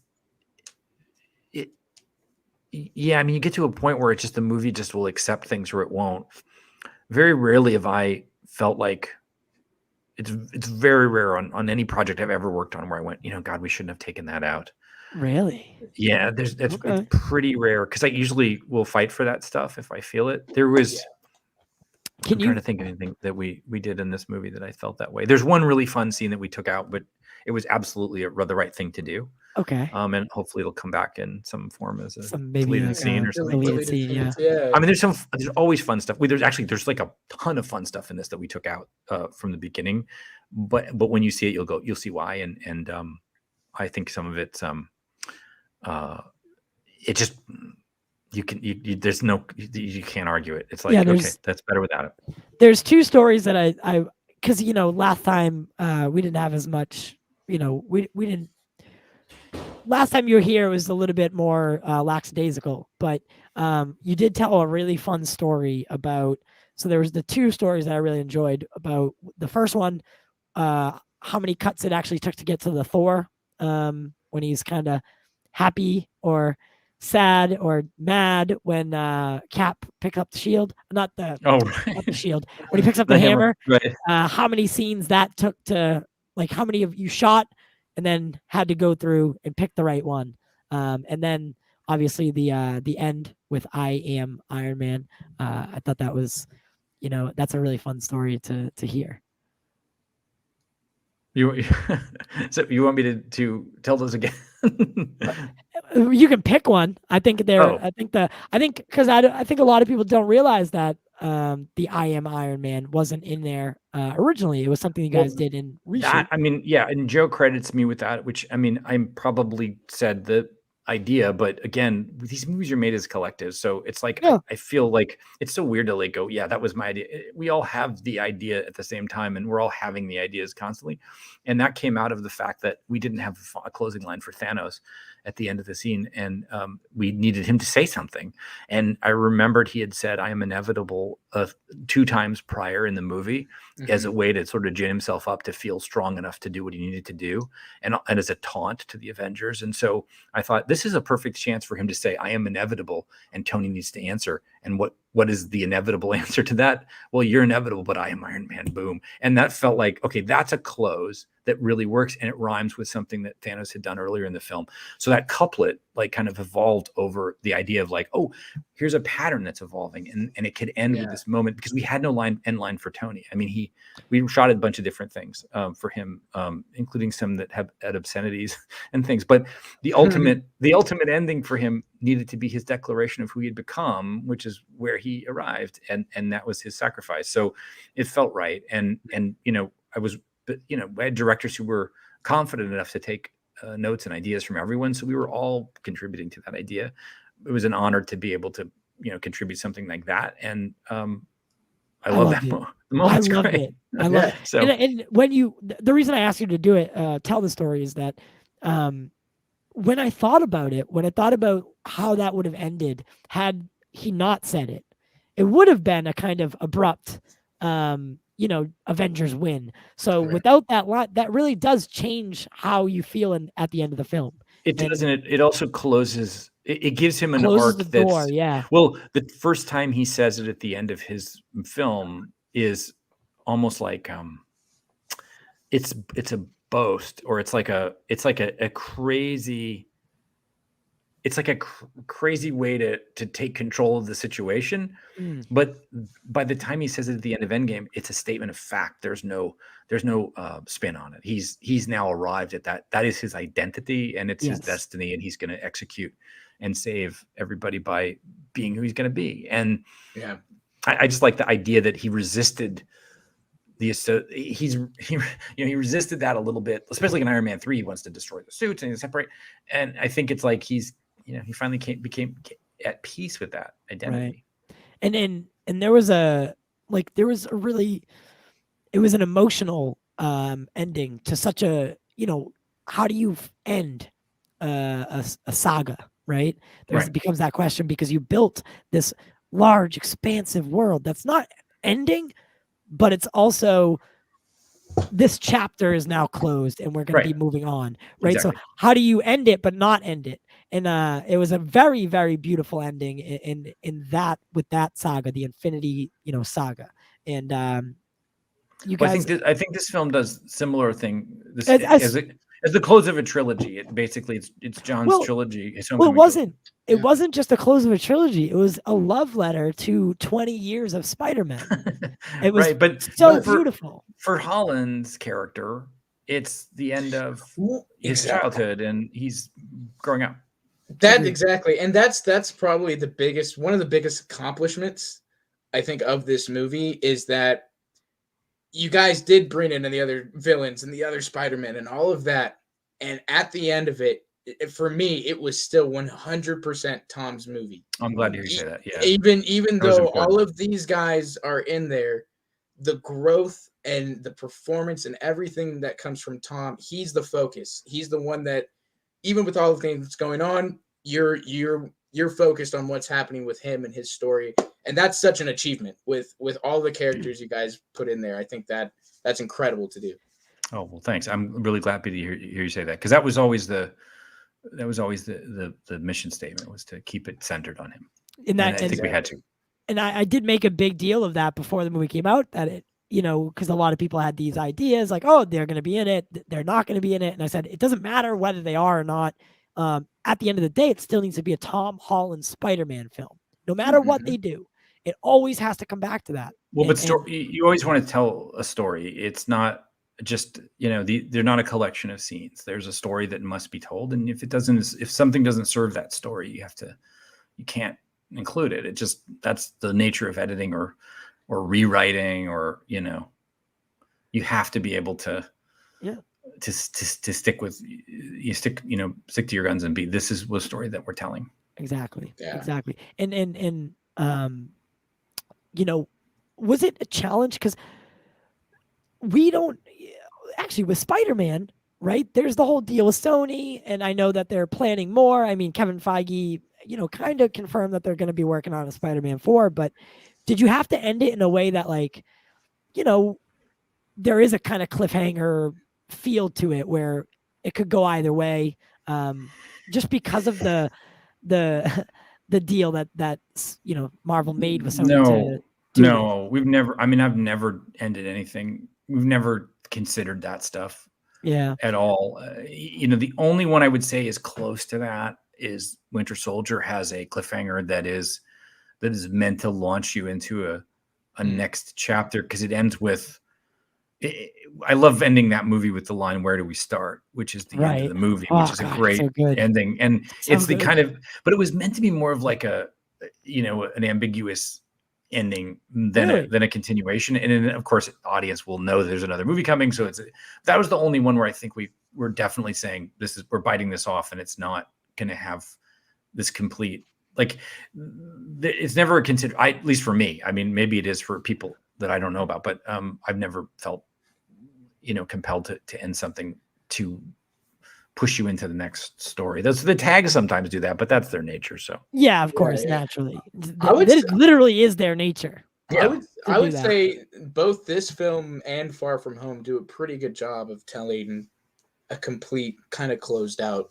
Yeah, I think so. Story. Well, I guess. Well, my point was, maybe I didn't say it the correct way. My point was, this one had to end on a way that it did complete the trilogy. Story-wise, it could end there. It could end. If we were never to see Spider-Man again, it could end there. Yeah, yes, I guess so. But I like that. I think movies should end that way. Yeah, that's what I'm saying. It's hard to do that in a cinematic universe, though, because you guys built this large, expansive universe, which comes with a little bit of challenge that maybe other films don't have.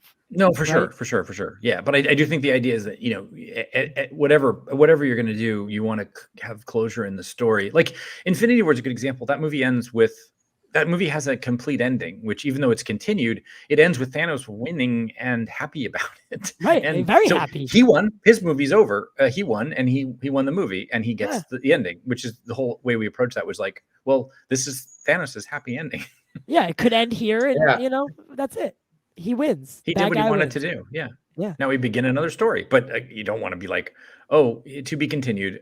We'll see what happens in the next chapter. You want to feel like, you know, even Empire Strikes Back. I know it has a total cliffhanger situation. Yes, but it does. But it is, and that's breaking my rule because I love that movie. But it totally doesn't have an ending. Yeah, no. Are you excited for Book of Boba Fett? I am. I totally am. Yeah. What's those shows are great because they're usually on at Christmas when I have a few minutes to watch TV. Right. No, I'm excited to, you know, Favreau was on set a little bit and talking about it. It was always exciting to hear him because he's, you know, I forgot about that. Yeah, he's amazing. He's on set because he's in the goddamn movie. Yeah, Favreau feels like at this point like I mean, I wish I was Favreau. He's just like he's getting to direct Star Wars. He gets to act and just have fun in the Marvel Cinematic Universe at this point. Like he's got a good life. His hair, you got the way you guys brought the the Pulp Fiction look out. Oh my God, that was John's idea. He's like, he's got to do the Vince Vega picture. I'm like, that's great. I cried laughing at the way he like, and then he looks at it too, and he's like, well, at least they used a good picture. And I'm like, oh my God, that's what you consider a good picture. So good. Oh man, I was laughing so hard because I just immediately I was like, yep, yeah, the good bolo tie and everything. I also love that he's talking to. Well, I don't want to spoiler it, but he's talking to a character. He was in another. Here's another Marvel. Yes. Oh my gosh. I caught that literally, and I was like, "This is God, I didn't so even think about that." What an image! What an image that was. I was like, "He's come around." It's so weird. Oh my! I didn't even think that. Didn't even cross my mind. Yeah. I'm gonna have to go back and watch it just for that. I'll leave right after that. Oh my God! Speaking of Favreau, I mean, I know with Falcon and the Winter Soldier, you know, I think there was some stuff, but. Have you gotten to edit with some of the use of the volume and stuff like that? When is that? I asked him last time. I haven't. You know, we've on the Marvel films. I know I think they used it on something recently. I can't remember which film, but Thor. I think I read. It might have been Thor. Yeah. We haven't used it extensively because it was pretty new technology. It certainly wasn't around when we were doing Endgame. All right. It kind of came into its own after that. And this film didn't really call for it. We were doing things that obviously it was a very real world situation. So we do plates and things. And our compositing we just did old school, but it sounds like a really cool thing. And everybody I've heard about who's experienced thinks it's really cool. And I think it's definitely sort of the future of things. But right now it's expensive. And unless you have it up and running and you're using it consistently, it can be hard it's a little expensive and unwieldy, but everything I've heard about it sounds amazing. Wow. I'd love to try it. It'd be fun. Yeah. No, I just thought I think with the advent of the volume, the way it's going to bring crew together, I think it makes for a better storytelling experience when everyone's on the same page, everyone's on set. What it's given directors the ability to do with immersing actors into the world, not just on a green screen. It's just a brilliant idea. Totally. It's really cool. One thing you have to do with it, though, is you have to prepare. In other words, you have to be very clear on what you're doing before you shoot it. In other words, if you don't shoot it that way and you shoot it in traditional method, you can design the environment later. But you can't design the environment later if you're projecting it into that space. Right. It has to be, you can change it, but then you're not saving anything. The one thing I love about it is if you're looking through a camera and you're trying to compose a shot, you can do it intuitively. You could say, oh, this makes sense. I can compose this, and this is how I want to emphasize this. Mm-hmm. You can't do that as well with compositing because if you don't have a set or a virtual set, you have to kind of do your best guess and then do it later. But so having a real-time image will allow you to compose and block a scene a lot more efficiently if you can prepare it. But sometimes the very nature of things is like, for example, I don't think we designed the look of Vormir in Endgame or in Infinity War until after we'd shot it. Like we had concept art and stuff, but the actual look of, I mean, it has set for part of it, but there was a lot of things we added to that design that well, yeah, I mean, just it took a huge step forward. It took a huge step forward in post-production that we would have had to anticipate if we were shooting that scene in the volume. In other words, you would have had to have the whole design of that place locked in. And in which case we altered some of that stuff to make some of the storytelling clearer after the fact. And which is what you do, by the way, all the time. That's just first that came to mind, but you just don't know. You usually build part of the set that the actors are interacting with, and then the expansive part you can finish later based on what you're matching into. That makes sense. I the questions like that, I love the inner workings of that's why I love the the little stuff that comes in after, like in the the Blu-ray, the extras. Oh yeah, no, I like that how stuff. it actually, and that's usually why I like to talk to you is because you're the one who looks at all that stuff and comes up and does it all, and it's truly a remarkable job. I mean, what you do is like a dream gig. I know you say it's challenging, and I know there's obviously the complain. No, exactly, can't complain. No, it's really fun. But the way movie making has progressed, I think we're in for a real treat with movies that have used the volume, like the Batman. And I part of me wants it to be more real life, like more in other films, not just sci-fi, action thriller, Boba Fett shows, Mandalorian shows. I'd like to see it be used in other creative ways, and I'm really excited. So definitely fun time to be a movie fan. Oh yeah, and also I mean, all this stuff too is coming. Like the technology is getting more and more available to everyone too. Like it's weird how like you can do mocap at home now, and it's going to get more and more better and better. These things are going to become like, it's just like, now you can take Soderbergh did a movie on an iPhone, right? He went and shot a film for Netflix on an iPhone. You can shoot a feature film on an iPhone. It's possible. That level of technology would have been unheard of. Yeah, the iPhone 13 even it's amazing. Cinema mode, it even marketed it that way. You can shoot it, like they got the rig and everything. I was like, what the hell is this? You can. It's like, but these things are going to you're going to be able to do a lot of this stuff. Like even Zack Snyder was, directing people over Zoom with mocap. Forget about that. Well, now we do like ADR, additional dialogue recording for the actors and stuff because of COVID protocols and stuff. You do a lot of it over Zoom now, but it allows you to, people can be all over the world. You can grab them and get a line. There's been some advantages in terms of efficiencies. Zach shot some of his scenes in a driveway. Right. The whole last scene was in a driveway in Pasadena. Well, that's always kind of been done, Really? I mean, there's all these crazy stories, like, the one that comes to mind off the top of my head is, Spielberg finishing Jaws and shooting a ton of stuff in the editor's swimming pool, just to finish stuff out. Yeah, you can read about it, you can Google it, but it's like, they had a ton of inserts, little shots, things they needed, the guy's head that gets bitten off, all that stuff they had to get, but they had run out of time and they had to edit, and they went back and grabbed all that stuff and they did it. And you'd be amazed. You can really do so much. You don't need, it's movie making's an illusion anyway. So you can do that stuff. You don't have to be, it doesn't mean you have to rebuild the whole set. We do pickups all the time, and it's crazy how little you need. Exactly, and the accessibility to programs too, like Adobe Premiere and all these other things. It's like, my old high school has a film school that's got like motion cap, and they do all this other crazy stuff, and I'm like, it's amazing. Yeah, it's amazing. Especially, visual effects are like, even for, I was just saying it to the person, the guy who rents a room for me. We're both watching The Witcher right now, and what they're able to do with visual effects, like I feel immersed in the world. There's several points in this series, in the second season, where I'm blown away with how it looks, and how a streaming service can now deliver a cinematic experience. It's crazy to me. I love it though. I really do. Are you a fan of The Witcher? I haven't watched it. I want to. I've got a really long list of things to watch. It's so good. It's really good. And I'm trying to catch up, and but also features and movies. I've been buried for the last 2 months where I haven't been able to watch anything because of working. So. Yes. Right.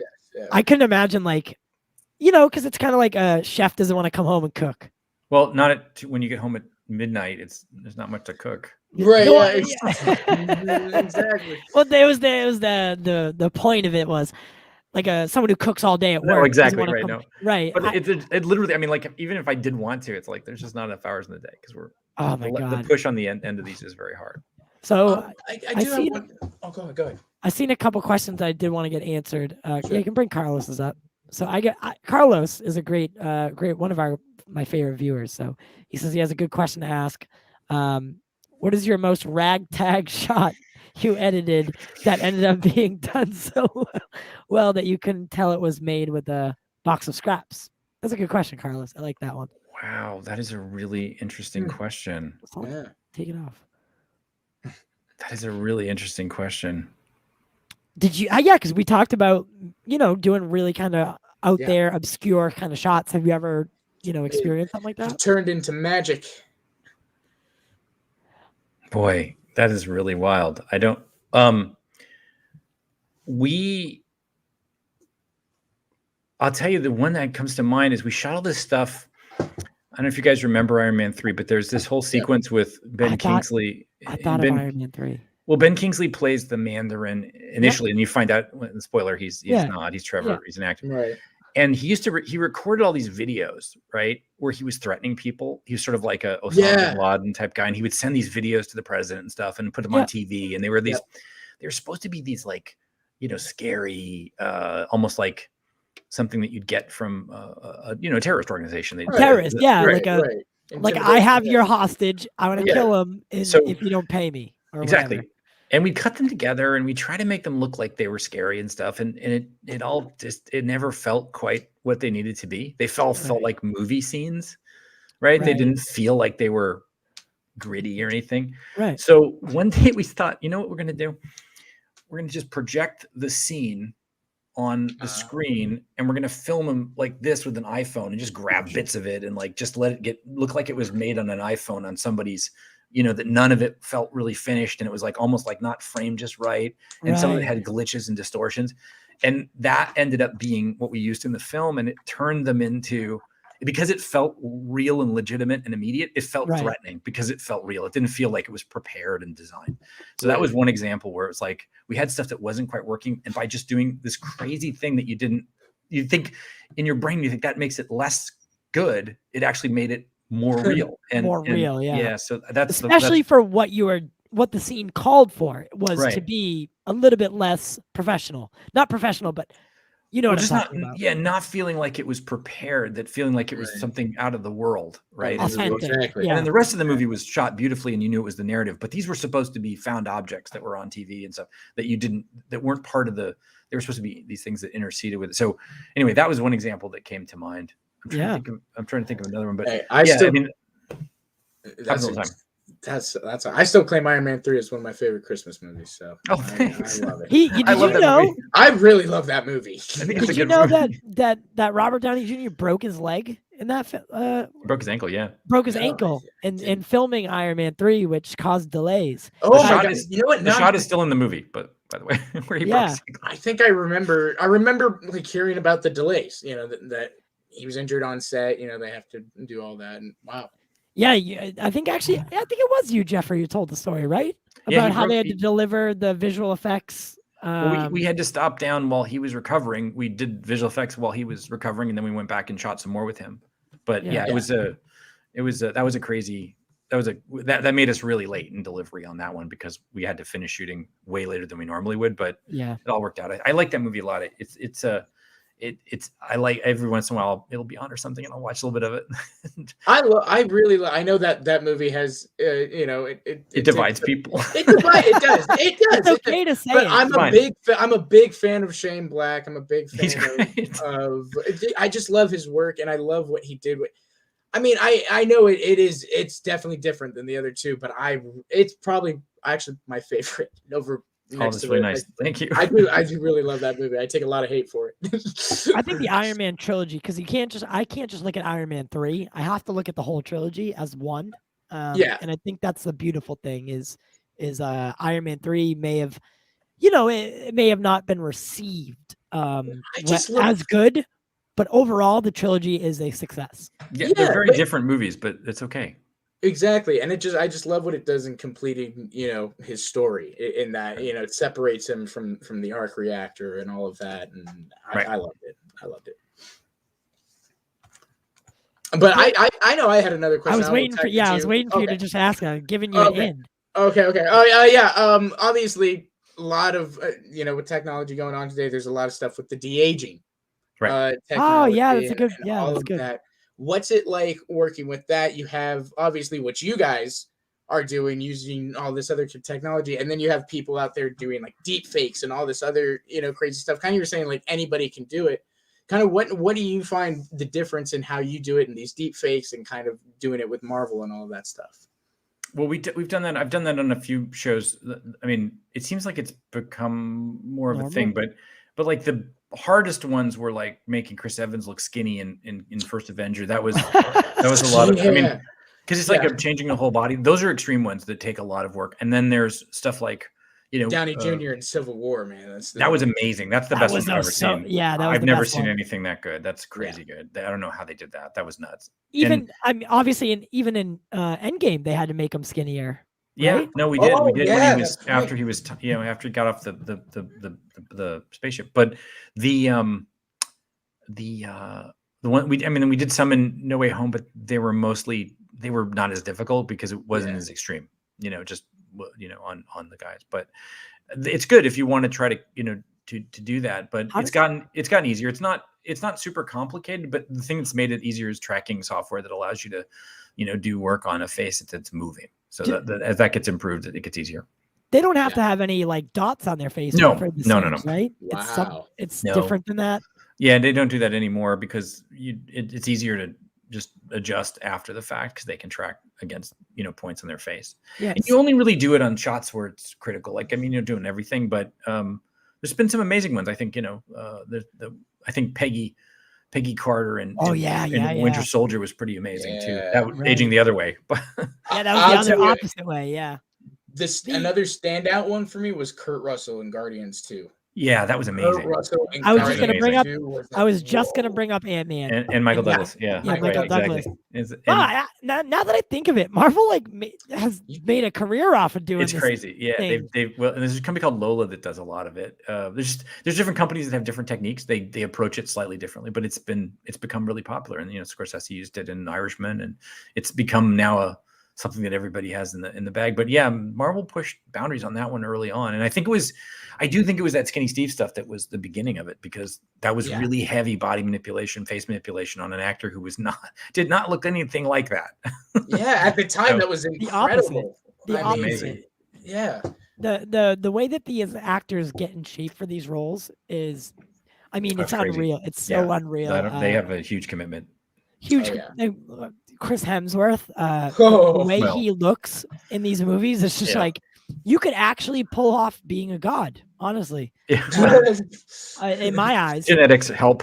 The Rock, look at The Rock. Yeah, no, they're amazing, and they Black Adam.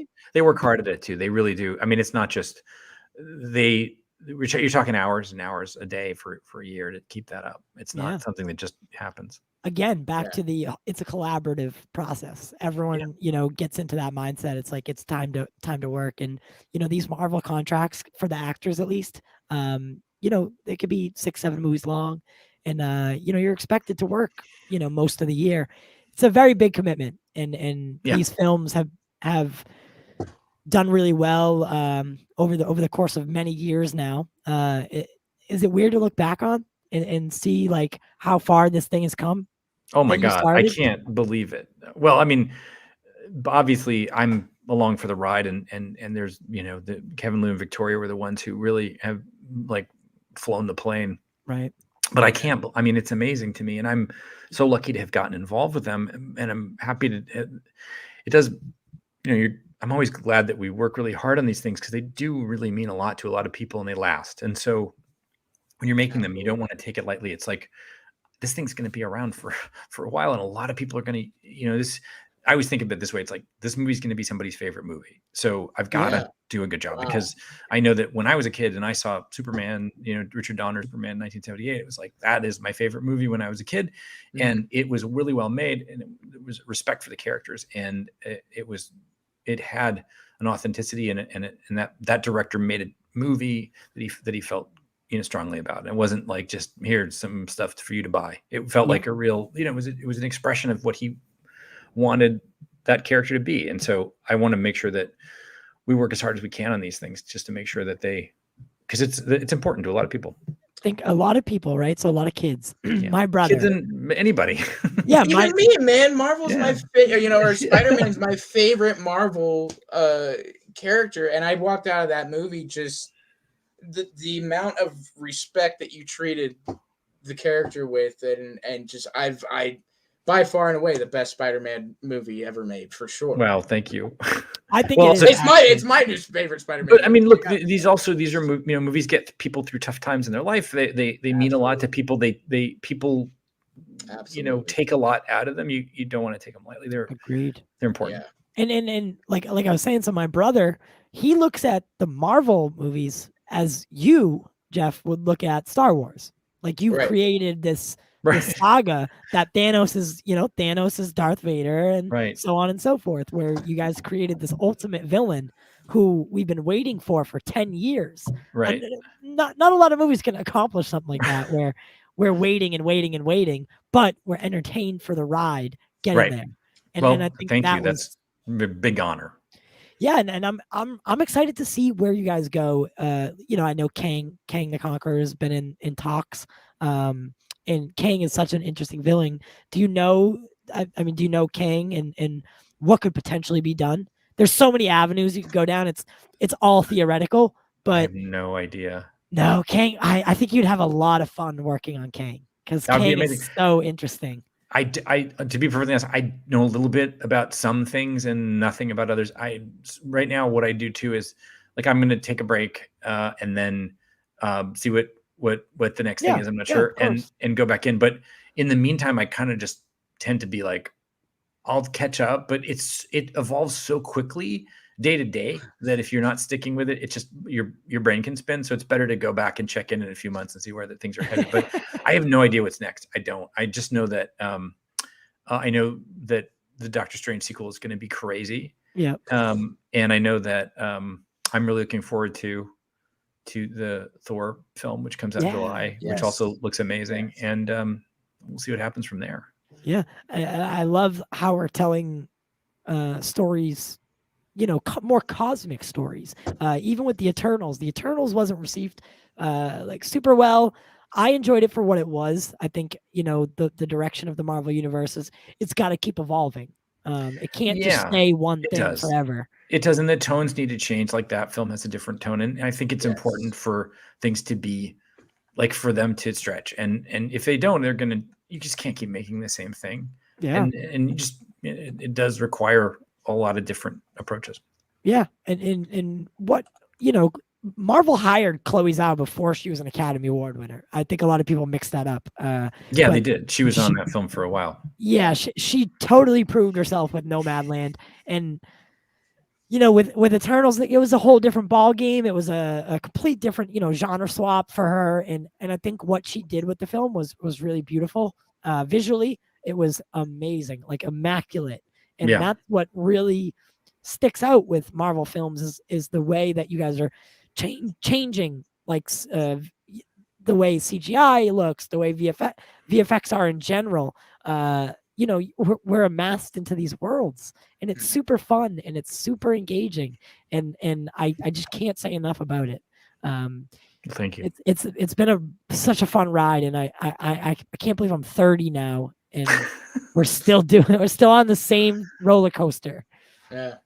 So no, it's crazy. It's been really fun. Amazing.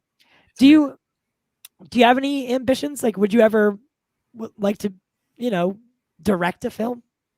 Sure. I mean, I like making films. So if I could get an opportunity to do that, I would. If it was something good that I could sink my teeth into, absolutely. Writing anything like that. You said you like to write, so I do. I mean, look, I'm a filmmaker, so I happen to be an editor, but I also, when I do the films, I try to feel like I mean, I try to think about it like I'm here to help this director realize his or her vision. And Mm. so I'm basically another filmmaker that is helping this filmmaker. Like we work together to help each other. Yeah, The way of the course. cinematographer thinks that too. If you think about it as this is my job and this is their job, it's not the same thing. The difference, it's you have to think about it like we are all making a film. We are all Right. filmmakers, and this is what we are doing. So I try to not get too hung up on designations. Right now I'm editing because I like to edit a lot, and I get to do almost all the things that I would get to do anyway. And I'm working on great stuff. So I'm always just, I just need that. For me, that's what's satisfying as a crafts person and as an artist. I like to just work. So I would love to direct something. I would love to write something, and maybe I will. And sometimes I do those things, but not, in the most obvious way. Sometimes I am doing some directing, and sometimes I am doing some writing. But it's that process. It depends on where you're at in the curve. Agreed. Awesome. Now, when you edit a film, right, it takes so much time, it takes so much effort, and you pour your heart into it. Going to these premieres and seeing seeing everybody and watching and experiencing it for the first time with a crowd. Well, I mean, do you watch with the test audience as well?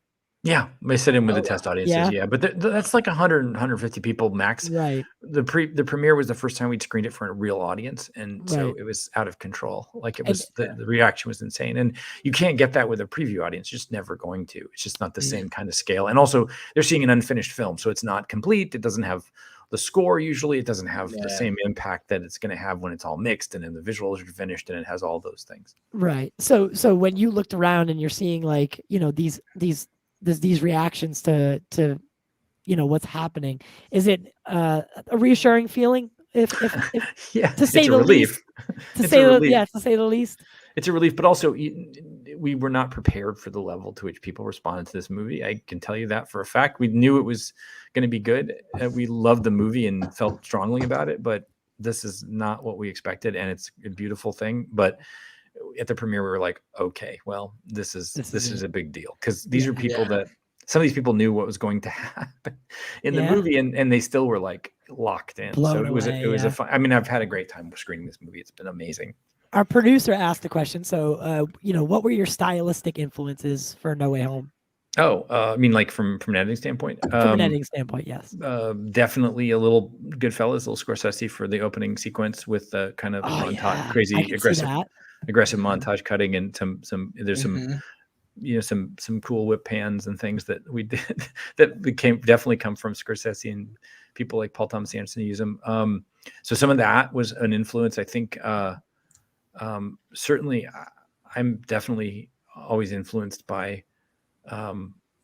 like the Raimi Spider-Man movies have certain stylistic components to them that they're just inherent. Like it defined the way you shoot a Spider-Man movie in some ways. And obviously it's more to his stylistic, but those are always in your mind. I mean, even if, obviously there's some, I think we elevated Goblin. They're not the same as his, but the what was laid down is definitely in your mind. So that he's definitely a stylistic influence for sure. And the way you were able to keep that double persona. Yeah, that was cool. Yeah, John did a great job with that. cool. Yeah, and Willem was amazing. So yeah, those things are all, it's that, and there's just that's definitely those are the two that come to mind that are specific to specific directors.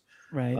But of course, when you're dealing with a series like an ongoing thing like this, then obviously the style of the first two Watts ones, like Homecoming and Far From Home, are that we have to adhere to some of that and make sure it feels like of a piece. We had a different cinematographer on this one, but Mara was fantastic, and it looks great. So it's just you just kind of keep everything. You want it to feel different, but yet you want it to feel of a piece. Yeah, and I think so.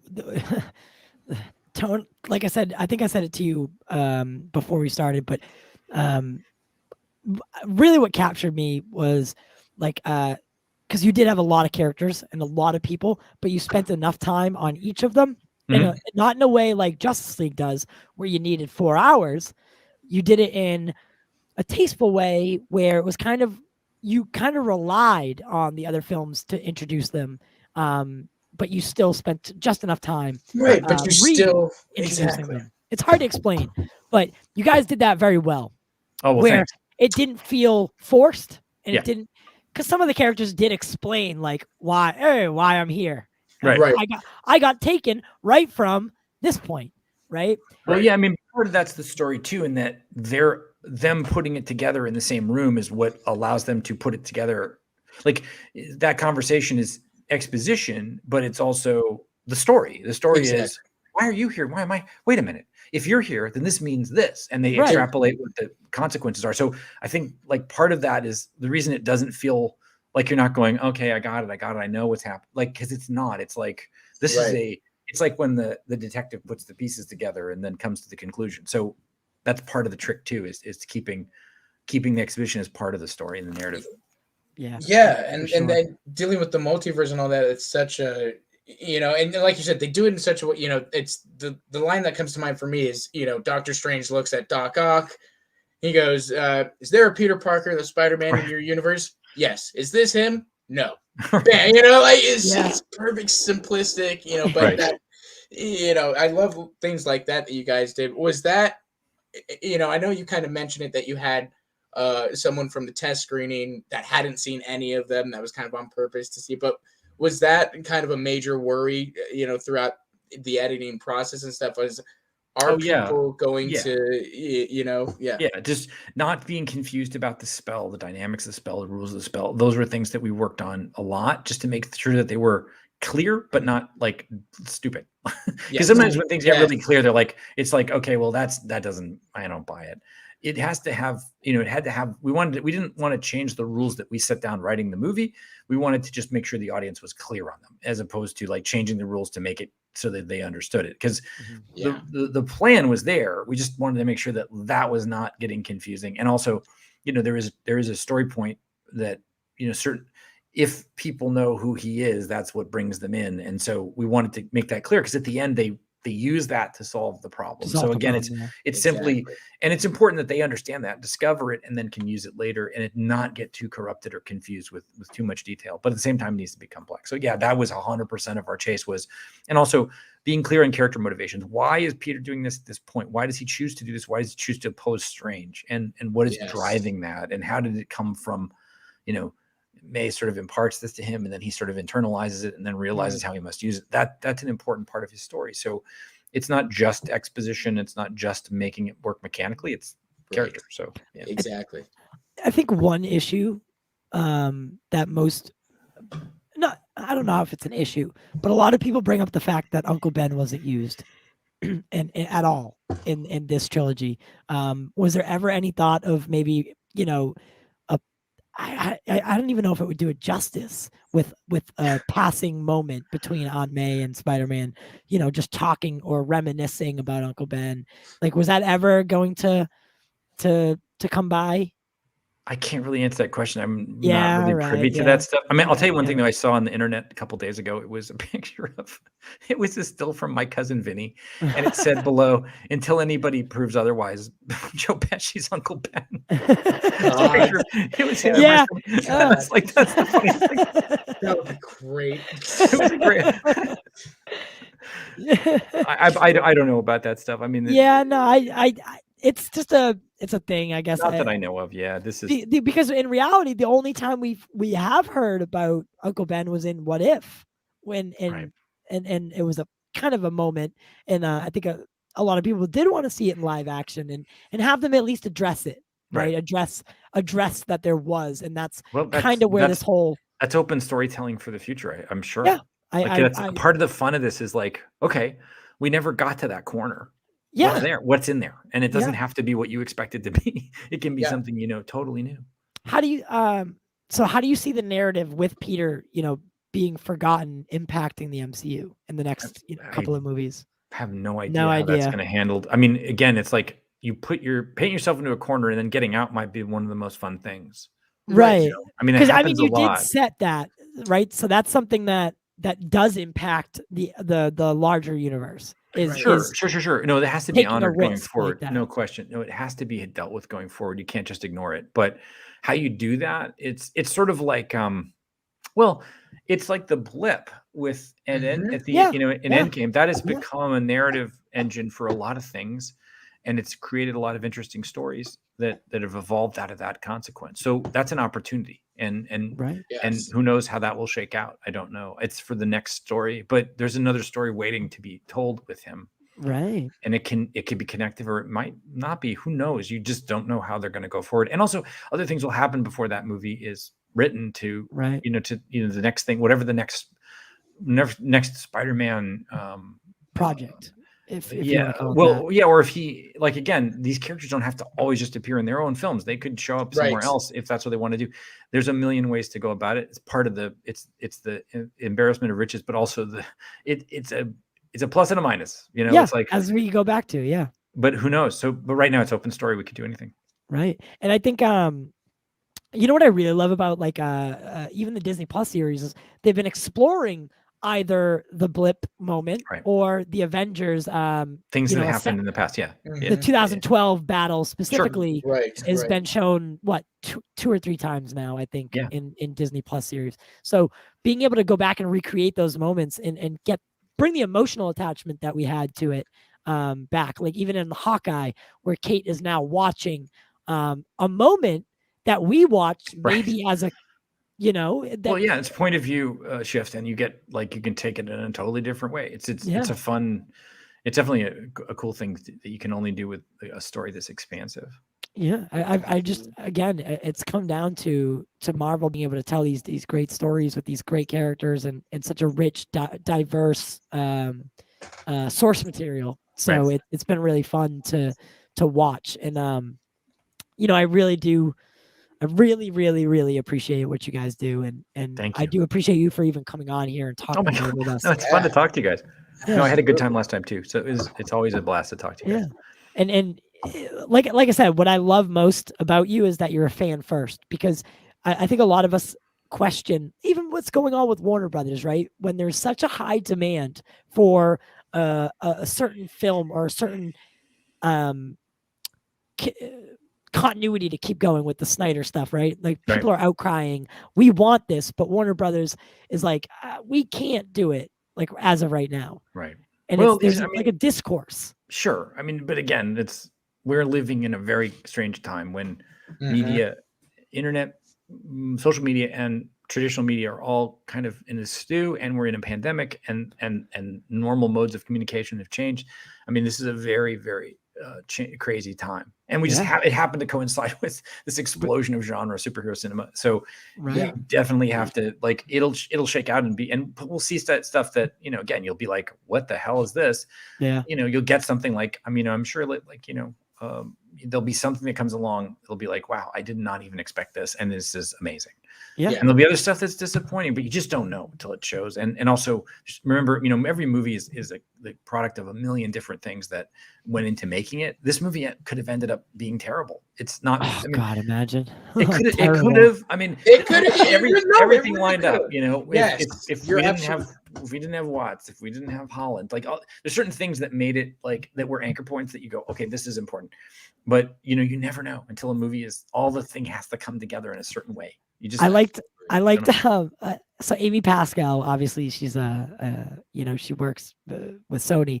She was telling a story the other day about how she pulled Tom and Zendaya aside. Whatever. I always say her name wrong and I get butchered, and I get people yelling at me. She told him not to date. She told him not to date, and she's like, this happens every time. Right. Don't do it, and they still did it. Is it kind of like weird? I feel like it's a not a curse, that'd be a wrong way to put it, but the Spider-Man the leads, they always end up together, and she was like, oh, don't do it, and they still did it. And I thought it was a funny cute little anecdote. Listen, it's not the first time that actors who were in a movie together started dating. I mean, like, this is not you're in a set every day well, it could complicate things.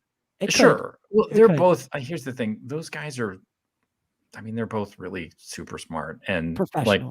They're like, they work really hard. They're not. And I don't know the others, but I can tell you, Tom and Zendaya are like they're good people, and Yeah. they're hard workers, and they're going to be around for a long time. Both of them are going to be major forces. She's going to be a incredible. She's going to be directing, and I mean, she's going to be great. So I She's think great. Yeah, she's fantastic, and they have good instincts, and they're good people, and they're artists, and they care. And They really care. look at what Spider-Man has done for them. Now Yeah. she goes on to Dune. He goes Sure. on to, Tom's about to be able to pick what projects he wants to do. Yeah. No, it's He great. might And- even be directing soon. Oh, for sure. No, but that's the thing is they're excited about the process. They're filmmakers, and they're going to make stuff, and it's going to be good, and they have stuff to say, and they can say it. So I can't wait to see what they do next. And it was a pleasure working with them. I'm not a huge video gamer. What's the one that he's got coming out? Uncharted. Yeah. That comes out, I think, in February, I think. They played the trailer right before Spider-Man. Oh yeah. I didn't get to when I watched it with when I watched it first, it wasn't there. But when I watched it the second time, it was. And that trailer, you just see Tom growing as an actor and taking on these big action franchises and how he's come so far from being that kid. Because he was in that movie with Chris Hemsworth, with the whale. Hard to see. Yeah. Yeah, and that's where I first saw him, and then he was cast as Spider-Man, and I was like, "Oh God, I'm super excited for this." No, he's been acting. It's he's been good. He was tremendous in that movie too, because of the situation. Him and Chris Hemsworth are the last two, and what they've just went through is like really traumatic. Oh, you think he's good in that? You should watch The Impossible, man. Yeah, he's amazing in that. That's incredible. Which one is that? It's a true story, and it's probably one of his first roles. Yeah, he's little, but it's Ian McGregor is his father, Naomi Watts is his mother. Yeah, Naomi Watts. Right. And it's a hurricane. They get caught in the middle of a hurricane or tsunami. I'm sorry, tsunami. Yeah. And man, that kid, like that's where he came on the scene. That's where people started talking about him. That's the performance. Well, that got him.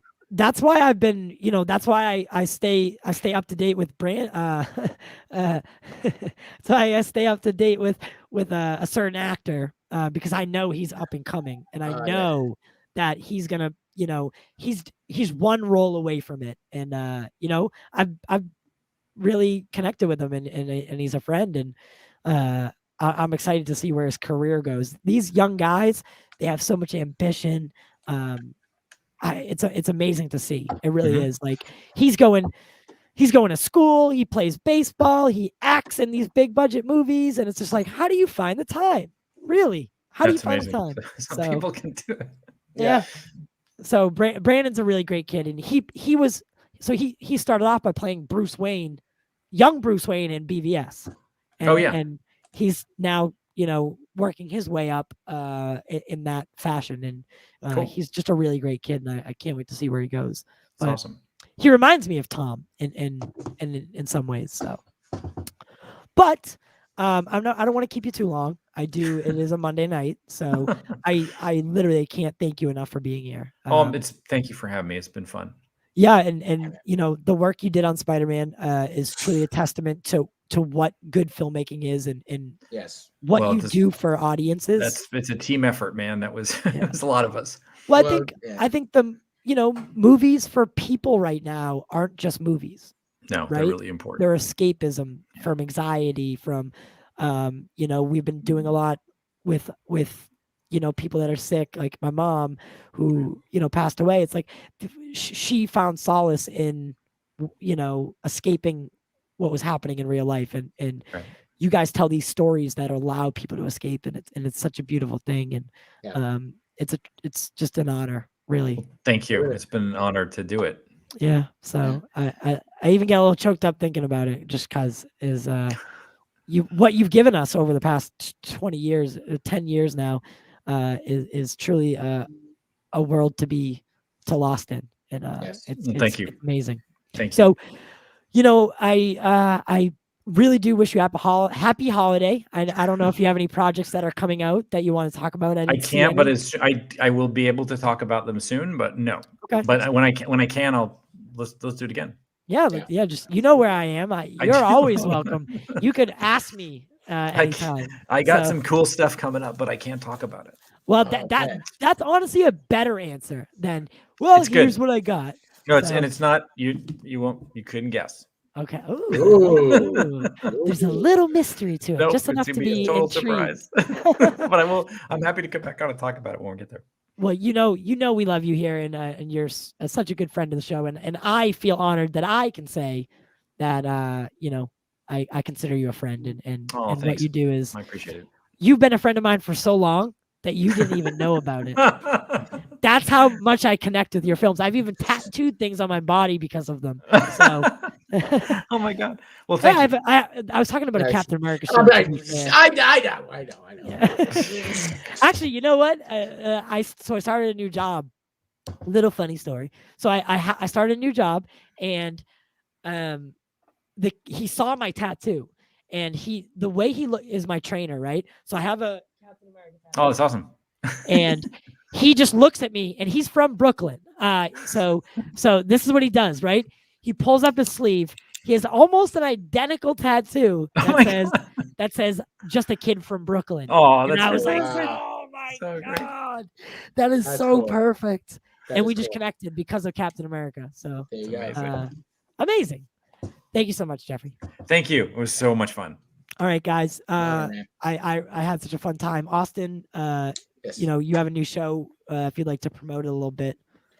Yeah, definitely check out Lean on Me on Monday nights and stuff. I obviously gave that up to do this. So it's just very I'll cool check it out. and stuff. But yeah, definitely check that out. And other than that, I tend to kind of make my way on all the other channels. So you can Yes, find he me pretty much does. everywhere. All right, guys. Thank you for tuning in, and we will Okay. see you next time. Yes.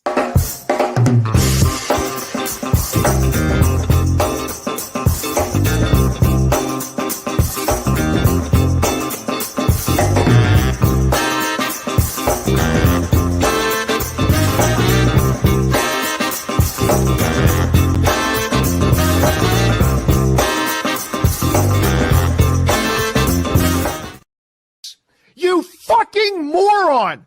You are a fucking human piece of shit and a disgrace!